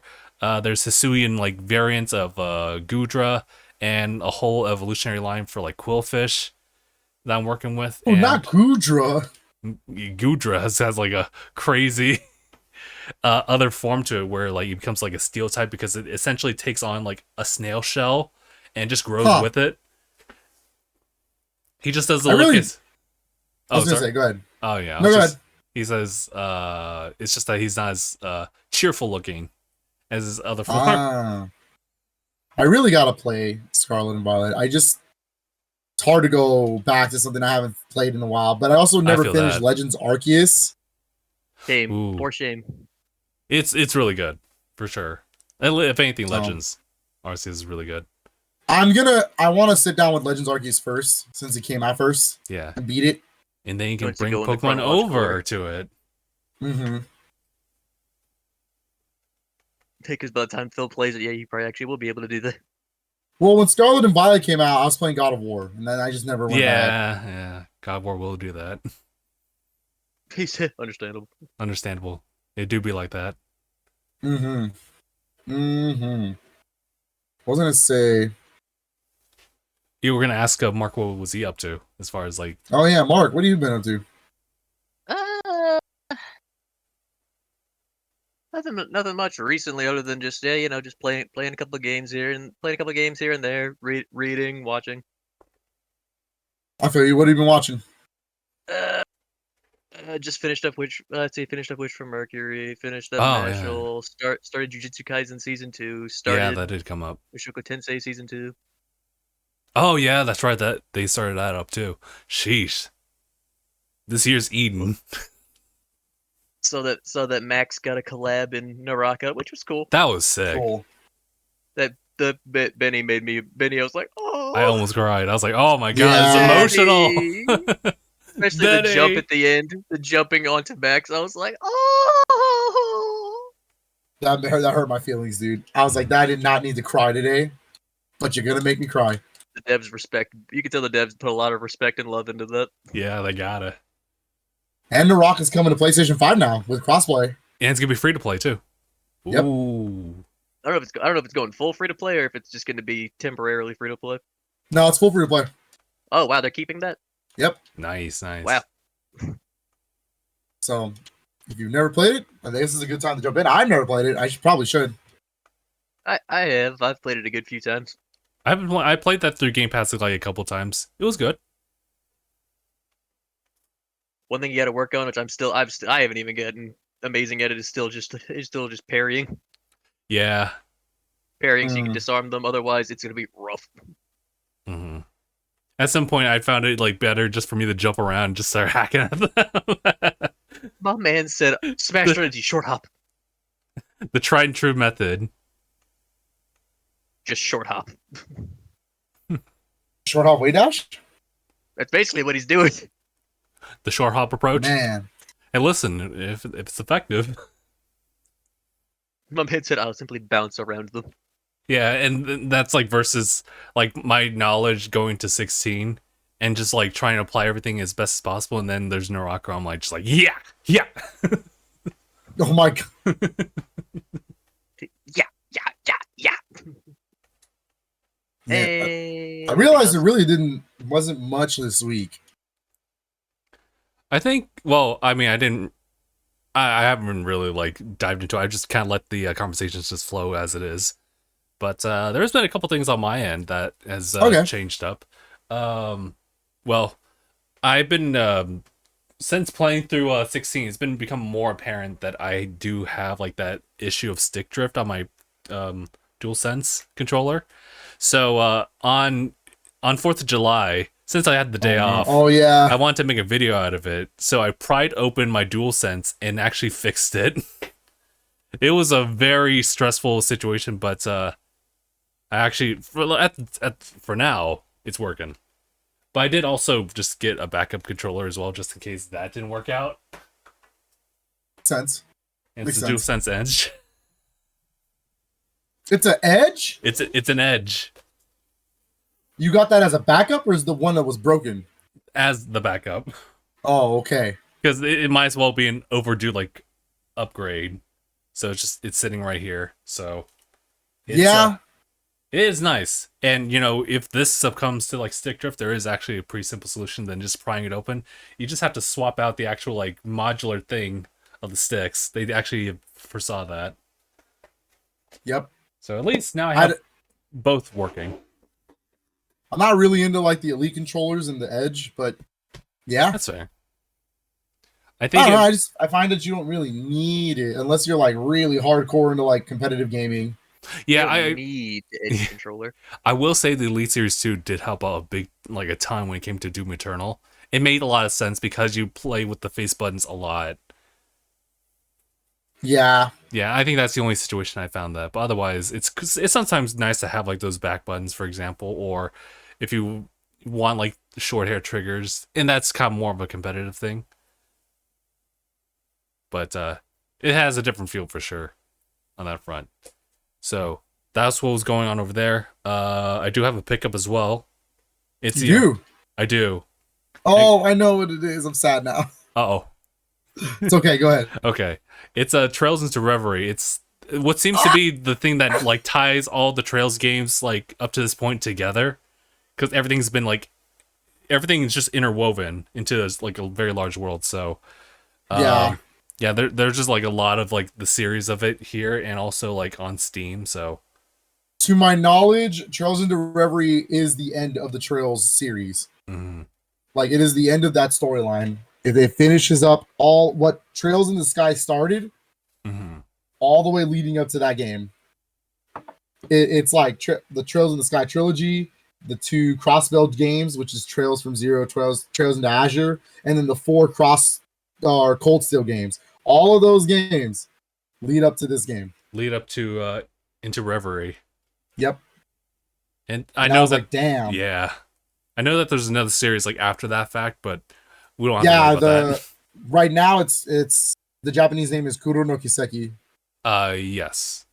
So, and then Kuro no Kiseki 2 Crimson Sin already came out, so we're 2 games behind in America. Well, there it is. But apparently Falcom has told everybody to just chill out. You're gonna get localization news for Kuro no Kiseki soon. Just chill out. Chill out. We got Reverie here for now. It does take them a long time to localize a game, unfortunately. That's just how it is. Yeah. I'm really hoping that's not the case with East 10, but I don't expect East 10 till late next year. And you know what? Having played through, I mean, granted, this is an older game, but playing through Trails in the Sky for the first time, I get it. I get it. There's so much dialogue. It's a lot of dialogue. Which I think works for me on like extreme like levels, so I hope to like once I finish like 16, I might be able to sit down with like Trails in Sky second chapter. Finally. Yeah, the games have a lot of dialogue, but the depth of the story is super good. That's why it takes so long for them to translate it. Mm-hmm. Ooh. Yeah, for the most But part, I'm I think a little jealous. I have to pick it up. Oh, I have to pick it up. Gotcha. Yeah, like I saw, I had to like. It was one of those where it's like I should really pre-order this because I know it's gonna be kind of difficult. Maybe not as much as like what you experienced with like, Trails. Was that Azure? To Azure? Yeah. But it was just one of those things where I should just go ahead and do that. I think the Crossbell duology got a lower print because they're older games, right? Like, I hope this is not the case. I mean, this is a brand new. This is the next game, right? This is the next mainline. This isn't a remaster or anything. This is like for us in the West. This is the brand new game. Gotcha. So, hoping that it's a little bit out there. It's more available. I mean, Trails to Cold Steel 4 was available for a while, so that's why I'm asking. Yeah, it's kind of been too. Well, physical prints maybe not as much, but you know. So I guess we'll find out. But that is a turn-based series. Yeah, it's a turn-based series. I was like, yeah, it's turn-based. They do go into the 3D bit, which kind of, I guess that was like, oh, no, it's totally turn-based. What was I gonna say? Falcom, I need more. Please deliver. I need more, goddammit, Falcom. I can't. I love how many I love how many Legend of Hero games and East games we have, but that's not enough. I need them all. Whoa. Well, look, they're in a very unique situation, right? For years, they've been releasing these games in the West, and they've been very niche. Like, nobody really plays them. Like, nobody really played them. Let's be honest. And it wasn't until Trails of Cold Steel 1 and 2 on PS3 where everyone was like, wait a minute, these are pretty good. And then those got popular, and then so they finally decided to bring East 8 over, and then East 8 blew up. Ooh. East 8, like, not in the sense of like, oh man, this is a mainstream game. No, it's still pretty niche. But East 8 developed a huge cult following. And now everyone wants the next East game, and then people realize, oh, Legend of Heroes? That's from the same developer. And then they started playing those, and it kept going and going. Yeah. So it's a series that's getting more popular with more entries that comes out. So they're in a unique position. If they were to release more of those games right now, they'd have so many fans. Like, nice. Like, it's crazy. I think the next Trails game is the spinoff, right? The Boundless Trails? Yes. That's kind of like, that's their take on the action adventure RPG. I'm very excited for that one. That's September. I'm wow, September. It's uh-oh. The week before Pikmin 4, baby. 2023 just given. Yeah, for me, that's when the holiday starts for me, because it's like, oh man, Boundless Trails, right? Legend of Nayuta Boundless Trails. Pikmin 1 and 2 collection. Yeah, Pikmin 1 and 2. Detective Pikachu Returns. Sonic Superstars. Spider-Man 2. Mario Wonder. I almost forgot Starfield. Starfield starts off that, because Starfield's September 9th. Oh my god. Next month. So Starfield, then Legend of Nayuta, Pikmin 1 and 2, Detective Pikachu Returns, Mario Wonder, Spider-Man 2, Sonic Superstars, Persona 5 Tactica, the Super Mario RPG. That's true. WarioWare Move It, like all these games back to back, and I'm like, yo, there's no way. I'm a drown. Like, I get it. I now understand why they had to move Final Fantasy VII Rebirth out of this year. There was no way. Too much competition. Way too much. Way too much. Too crowded. The holiday season got back-ended fast. All right, we're gonna move Rebirth to April 2024, and this is where we get a newest update. Hey guys, we got a new expansion showing up in Horizon. It's gonna be releasing in April. Man, Hopefully, everyone will. Horizon cannot catch a fucking break, dude. I feel so bad every time. Like that series literally comes out whenever a game that's gonna be better than it comes out. It's like the bird singing meme, where it's like overlapping text bubbles. That poor bird. Feels bad, man. Feels bad. Because I don't even think Horizon's a bad series. It just gets the unfortunate pull of being set released towards like a much more renowned game. Yep. Horizon 1 was right next to the Switch's launch and therefore Breath of the Wild. Yeah, and then 2 Horizon is like 2 was Elden Ring. Elden Ring! Like, get out of here, dude. Anything that released alongside Elden Ring was guaranteed to not have a good time. No. Yeah. The only game that was like doing okay was King of Fighters, but that's a whole different demographic. True. I was probably also playing Elden Ring as well, but they had extra time. Yeah, look, hey, King of Fighters 15 came out that month. That was the game I picked up. But again, that's a different demographic because it's not an open world adventure game. Elden Ring was, and so is Horizon, and it's like... And so is Street Fighter 6. Now. Mark, have you been playing that? I would if I had it. Yeah, same. What if I could? Rashid is coming out. Whoa. I was gonna say, but Phil, we all know I can't afford a lot of things. What's your excuse? I own a mortgage. That's fair. That's my excuse. I have bills. Lots of it. I'm trying to maintain a budget now on a month to month. I mean, there's like the bills I pay at the end, but now it's like really keep track of like on this day or today I just spent this many dollars. How am I trying to stay under like $1,000, for example? Gotta limit that. I'm like, no, my Pokemon cards. No! Not the Pokemon cards. Dude, Justin has such an abundance of stuff, it makes me feel poor. But now it's one of those things where it's like, okay, now I'm really trying to like keen in on like saving money for that house.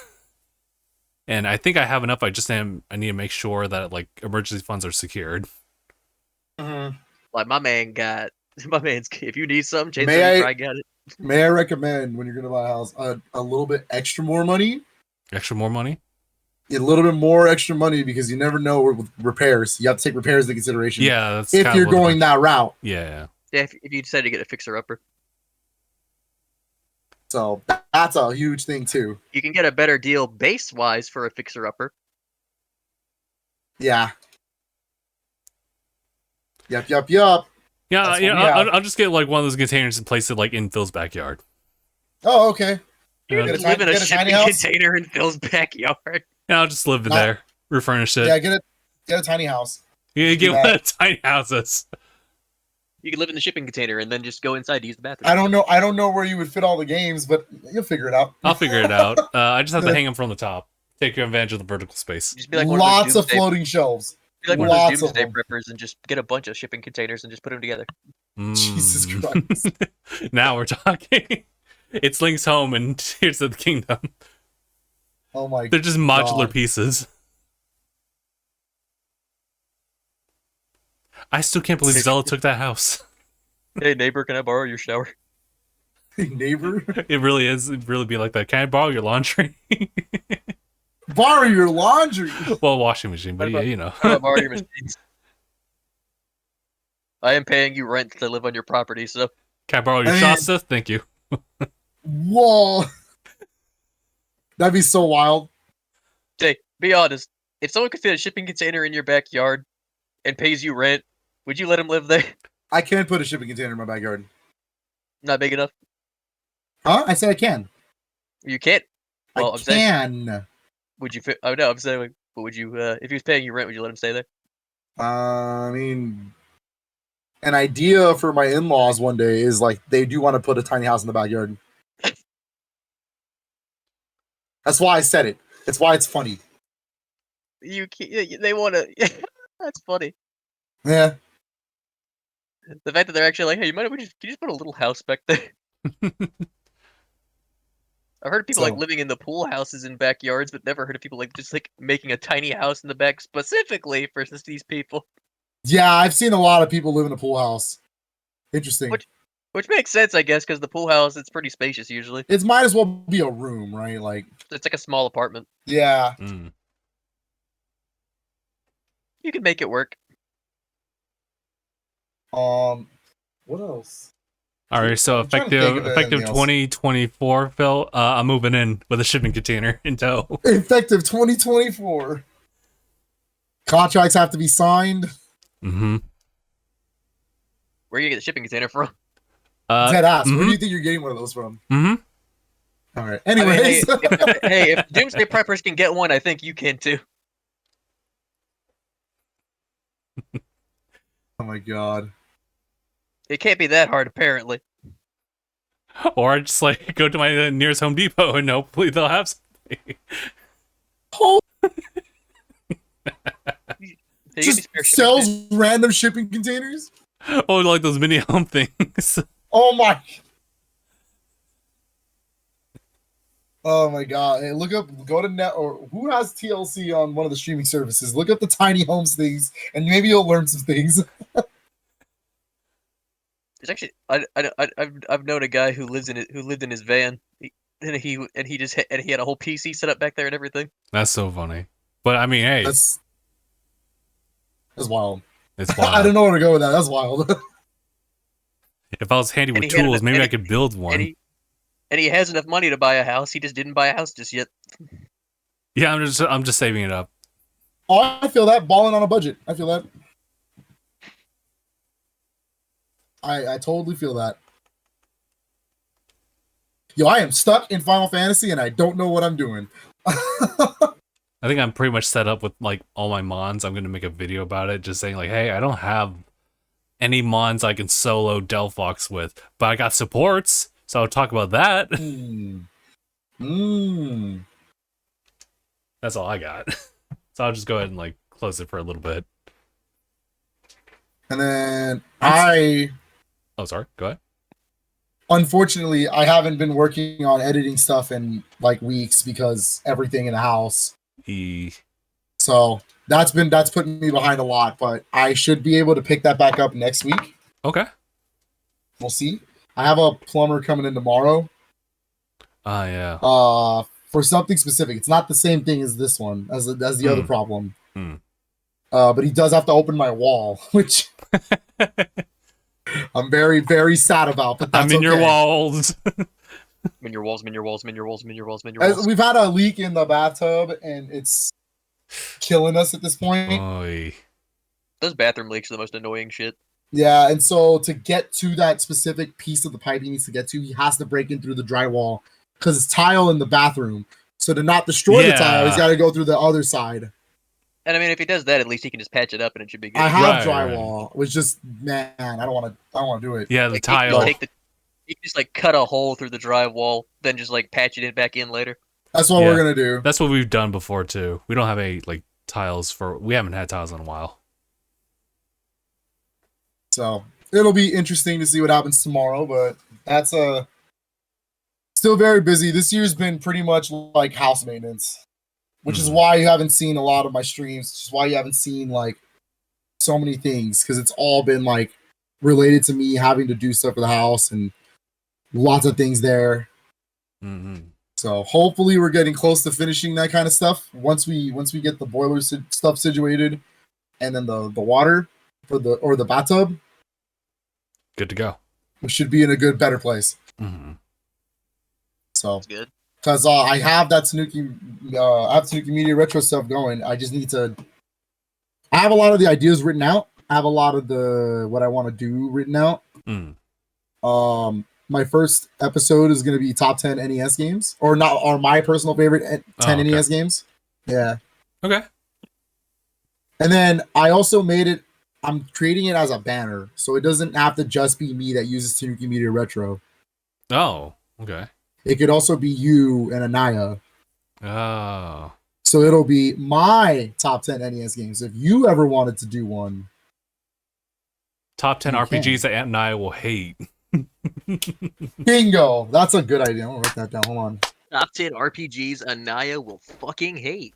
Top 10 RPGs that Anaya just won't fucking like. Number 1, East 8, because he hates me. Another narrator coming in to take over because old narrator is currently crying in the corner. So we have to hire a new one. So we have to hire So much more later. so much more later that the He's old a narrator died. We have to fuck. hire a new.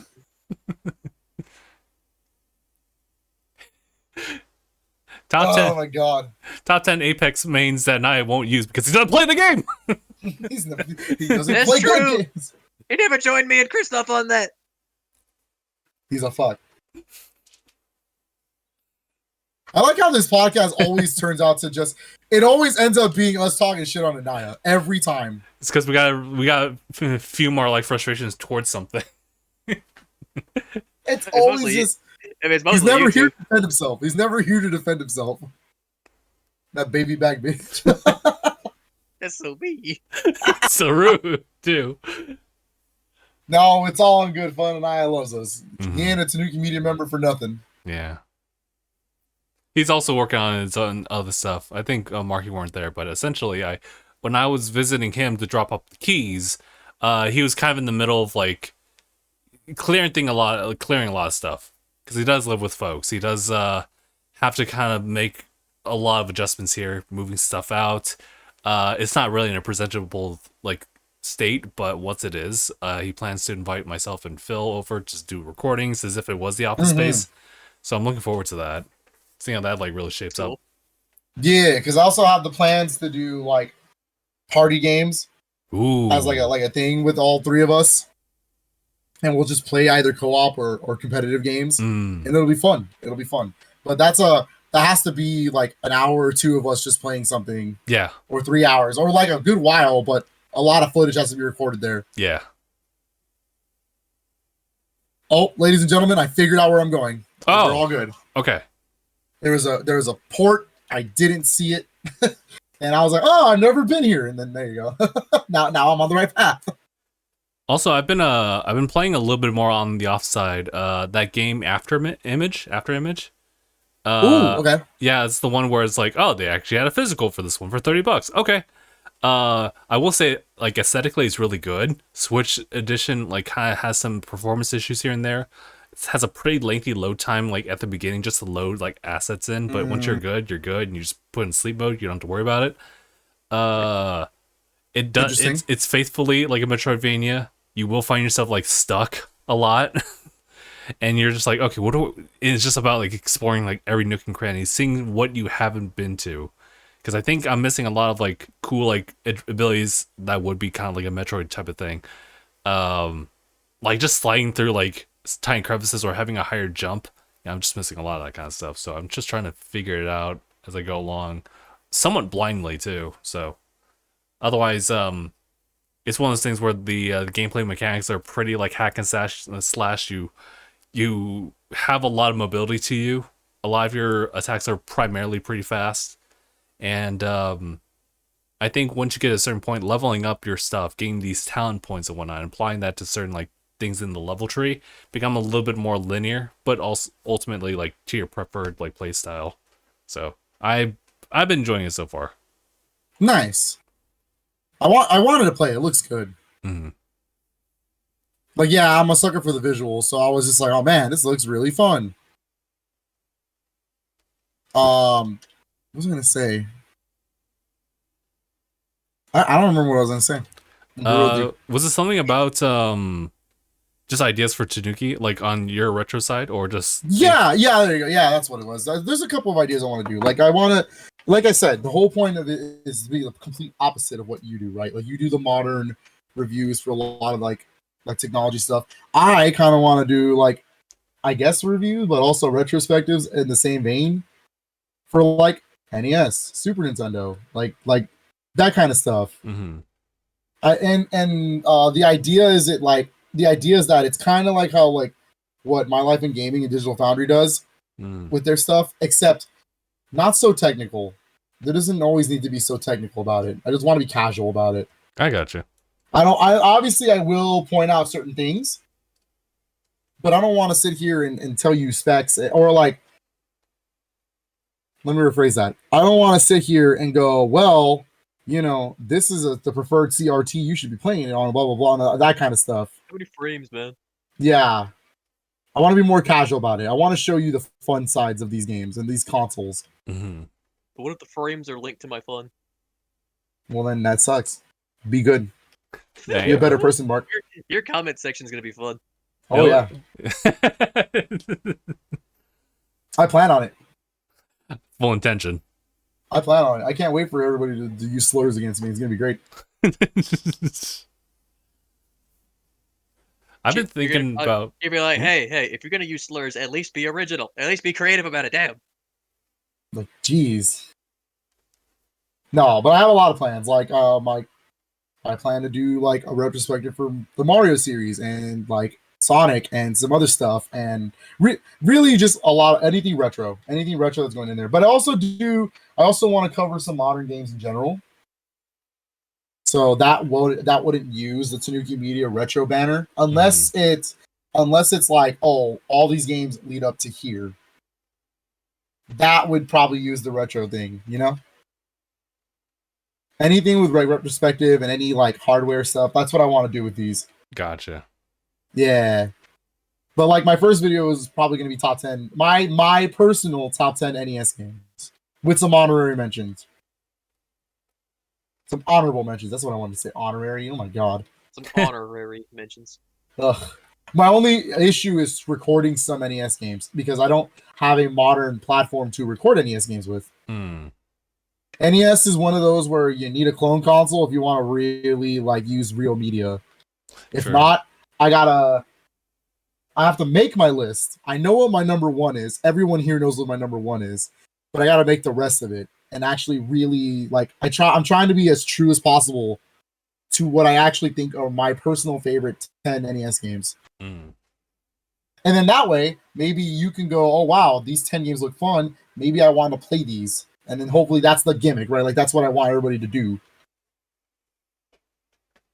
I'm not sure if I want to do like, oh, these are cheap NES games that you can buy. Nah, because I don't want to inflate the market. Oh. Yeah, but I do want to like play like, oh, maybe these are 10 games you've never heard of and stuff like that. Just like normal retro things. Okay. And then obviously I could always have your guys' help with stuff. And again, it's a banner, so it's more like you can do Tanuki Media retro things with under that label as well. So can Anaya, because Anaya's technically doing it while he's playing Final Fantasy VII, but he doesn't have to use that label for that. Something about. But if I have my own top 10 NES games, you might have a different top 10, like that kind of stuff. Oh. Duck so it's hunt. just Let's go. This guy really? Would you really put Duck Hunt on a top 10 list? I just want to know. That's a really good question. Probably not. Well, I mean, on your personal, right? Like this is your list. I don't have too much experience. Even though we had one. Do you love Duck Hunt like enough to put it on a top 10? Because I love that game. Like, I just don't know if I retroactively. I think I would. Just because like it's one of the few that actually utilizes like that type of like accessory. But I will tell you, I love Mega Man 6. Specifically because it was one of the childhood things, and you know. So fun fact. I'm not telling you where, but you and I have the same favorite Mega Man game, so it is it is on that list too. I just don't know where I'm putting it. Well, I hope it's where I think you would put it, or where I want you to put it. Number one, I'll tell you that. Hey. You're treading on some thin ice here, Ellie. Thin ice. No, I mean like I played so many retro games. I have so many. I figured why don't I actually use that for content? I don't get it. Like yeah. So that's probably what I'll do. It also gives me an excuse to play them again. Yeah. So that's probably what I'll do. Like, but there's a lot of like ideas I want to do. Like light gun games. That's actually something I thought about as well. When you said Duck Hunt, I was like, man, he's reading my mind. Like light gun games. Like, what are some fun ones? What are the ones you should probably not touch? Like, because or like an idea I kind of like from kind of funny that they did is the iconic games of their systems. Not necessarily the best, but what is like considered iconic to that system. Oh, okay. And they narrowed it down to 5, and that was hard. Because like NES, you're talking iconic games, like man, that's tough. I think they ended it with Mario Brothers 1, Mario Brothers 3, because those games are completely iconic in different ways. The Legend of Zelda, yeah, Mega Man 2, yeah, and I think Duck Hunt. That's fair. Yeah, that's fair. Because Duck Hunt is the most iconic light gun game. Because like if I told you let's play Hogan's Alley, you'll probably not even know what the hell I'm talking about. Oh, where do you want me to go? Hogan's Alley is the second like top tier game on that. For the Zapper, it's Duck Hunt side B when he kicks the can. That's Hogan's Alley. Okay, I see what you mean. In Smash Brothers, when he kicks the can and you're like smacking it, that's Hogan's Alley. His down B is Wild Gunman. It's the third game. Wild. Duck Hunt is the embodiment of the Zapper, not just Duck Hunt. Because his frisbee is from Duck Hunt, but it's a separate mode. Yeah, I do remember that. Yeah. Fun. Some crazy lore. Wait, no, it's B. Neutral B is the can. Side B is his frisbee. Yeah, neutral B. It's neutral B. It's been a while. Yeah. That's the kind of stuff I want to do. I have plans for like top 10 NES games as kind of like an easy entrance. Like I don't want to just immediately like do all this work for like a NES overview and like what I think you should like pick up like your, because like I wanted like as like some buying guides as well. Like what are you looking for when you want to buy an NES? Some 10 of like easy games that you should pick up like for you, like that you know someone's gonna walk in and be like, hey, I want to play. You got this on the NES and it's iconic. There you go. That's the one you want. Stuff like that. That's the ideas I've been cooking. It's gonna be really interesting when you consider the Switch like a console classic years later on, and they're like, I want to pick up a couple of games. What would you recommend in the current market that they're in? And you're like, oh, okay, Switch. Well, considering we're not completely done with the Switch yet, you know, Mario Wonder's not out yet.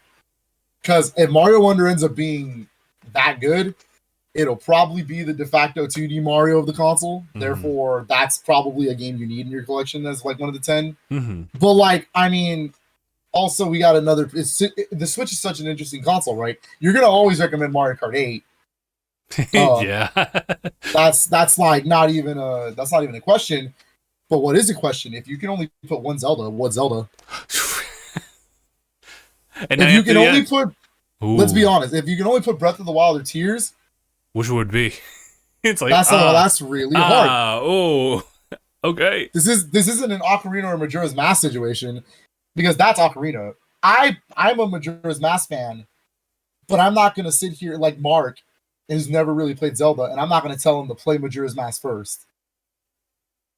I'd rather him go and play Ocarina of Time, which is a much more iconic and easier entry level game. Yeah, and what you could say about Tears of the Kingdom is the fact that they really lay off of the origin of Breath of the Wild, so it can be like a standalone in some regard. It really is its own game. It's so essentially how creative do you want to be with your game? Like in how much puzzle do you want in your game? Because the whole game is a puzzle. It's essentially Breath of the Wild is, hey, you see that mountain, you can go there. It's about just pure exploration. Tears of the Kingdom is, you see that mountain, how can you get there? So, because that's probably why I still think Tears of the Kingdom is the better game. I like that creative aspect. Yeah, it's gonna be like that's a tough conversation. It's gonna be a tough conversation when we get there. Because like, I'd always want to add a 4-player game on there. And what's considered the best 4-player game other than Mario Kart, obviously. Mm-hmm. And Smash is an obvious choice, right? Like you're gonna put that on there. Oh so yeah, you don't consider true. Smash and Mario. What's like? Do you put Mario Party Superstars because it's the better game, or do you put Super Mario Party because it's the one that is for the Switch? It's Mario Party Superstars is just remakes. Yeah, I think I'd lean towards that because it is a compilation of things. Yeah, I mean, I'd lean toward it because it's the better game. But True. Like, but then you got to take into consideration if you're going to do that for every console, and you already recommended one of these like remakes. Why would you recommend it again? That's like, true. If I did a top like the 10 games you should buy on Wii U, Mario Kart 8's on there. Ooh. So why would I recommend that again on Switch? You know what I mean? Like that's hard. Right. Or would it be like something new where it's like an afterthought, where it's like now that it's being ported over? Would you ever recommend Metroid Prime on GameCube? Exactly. Would you? Jesus, like, dude. Oh, or the Pikmin games. Or the Pikmin games at this point. Like, why? Actually, Pikmin on Wii would probably still be because you have a better pointer than the gyro they use for Switch. Okay. So that's probably still consideration. But like, if I do this with Xbox, like, yeah. Do I recommend games that you can only play on your original Xbox, or do I make sure that they're in the backwards compatibility list so that people can just pick them up? That's tough. I was having a hard time even. There's a lot of things that go into it because I kind of want to do that stuff too with Xbox. Like if in the Tanuki Media Retro banner, I smacked my mic. I apologize. Like I know that backwards compatibility is a huge thing on Xbox, so I want to recommend like 10 good original Xbox games and 10 good 360 games. In some respect, yeah, they are brought over. So yeah, it's very difficult. Like Blinks, I'm looking at you, dog. You in there? Blinks has been so it's like should Blinks it be is on in there. OG Xbox or just like Xbox Series consoles? I was just trying to think of one that was just like locked away to a certain platform. I just don't remember exactly. Was it Blinks 2? Yeah, they haven't Blinks 2 yet. Yeah, Blinks 2 is only on the original Xbox. You can't play it backwards. Wow. Okay. Granted, it's the worst game of the two, so I get it. But Blinks 1 is a really good game, but Blinks 2 is okay. It's whatever. Yeah, Xbox just kind of was change that ecosystem. So. Yeah. Or do I recommend you 10 Xbox original games that you can't play on backwards compatible? They're specifically for that original console. You see what I mean? Like this is fun. This is gonna be fun to really like talk about and go in. Ooh. Damn. That is a lot to consider. Yeah. Bart. Hey. Have you fucked around with backwards compatibility? Yeah, I tried it. Nice. That's what my Series X is at this point. It's my one and only Xbox machine. As it must be. Yeah. I literally like my 360's put away. My original's put away. My Xbox One is put away at this point. Like it's just my Series X, and that's how I play all my Xbox games. Like if it's backwards compatible and it's in my collection, it's installed. It's super convenient. It's super convenient that it's just there. Yeah. It's how I played through Psychonauts 1. It's Blinks plays really well on there. It looks pretty great. Panzer Dragoon Orta is sick as hell. Is there like problems with that? Yeah, because Jet Set Radio Future's not on there, and that hurts my feelings. But it does the job for the most part. Like it got the games that matter. It got the ones that really need to be there. Because like I can sit here and say, "Oh man, how dare they not put Outrun 2 on there, you sons of bitches." Not Outrun 2. But realistically, they got the ones you need in backwards compatibility, right? Like they got Conquer Live and Reloaded. They got the Ninja Gaiden games. They got Crimson Skies. Crimson Skies is an OG. Crimson Skies is fantastic. Did you know that you can play LAN Party with all 4 generations of Xbox with that game? That's wild. What? If there's any game that honestly, if there's one of the few games that deserves a modern thing, Crimson Skies is one of them. Crimson Skies, a new Crimson Skies would be so cool, dude. It'd be so I wild. would say if you want to take a team that could probably do that justice, you'd either want you probably well in terms of like who's good at aerial combat, either the people who make the Ace Combat games, Bandai, or the or maybe Dice. No, I got you. Outside of the box thinking. Ready? Give it to the team that does Microsoft Flight Simulator. That would be good, probably. The only thing is I don't know how good they are in combat. I mean, that's yet to be determined, Mark, but we'll get there. Now, if it was a collaboration with them and a company that does do combat in games, I think that'd be great. But yeah, like there's a lot of things I'm like taking into consideration when I want to like write the videos out, because I also want to like kind of do it like what you do, is some skits in here and there. So okay, but then there's like I also need to remember my limitations, right? Like this is my camera. What can I do? Yeah, I don't have like the fancy camera stuff yet, you know, like that's in the future. Sure. So but that's pretty much my ideas for Tanuki Media Retro, is like a lot of retro talk. Okay. Trying to shine some light onto some games. East.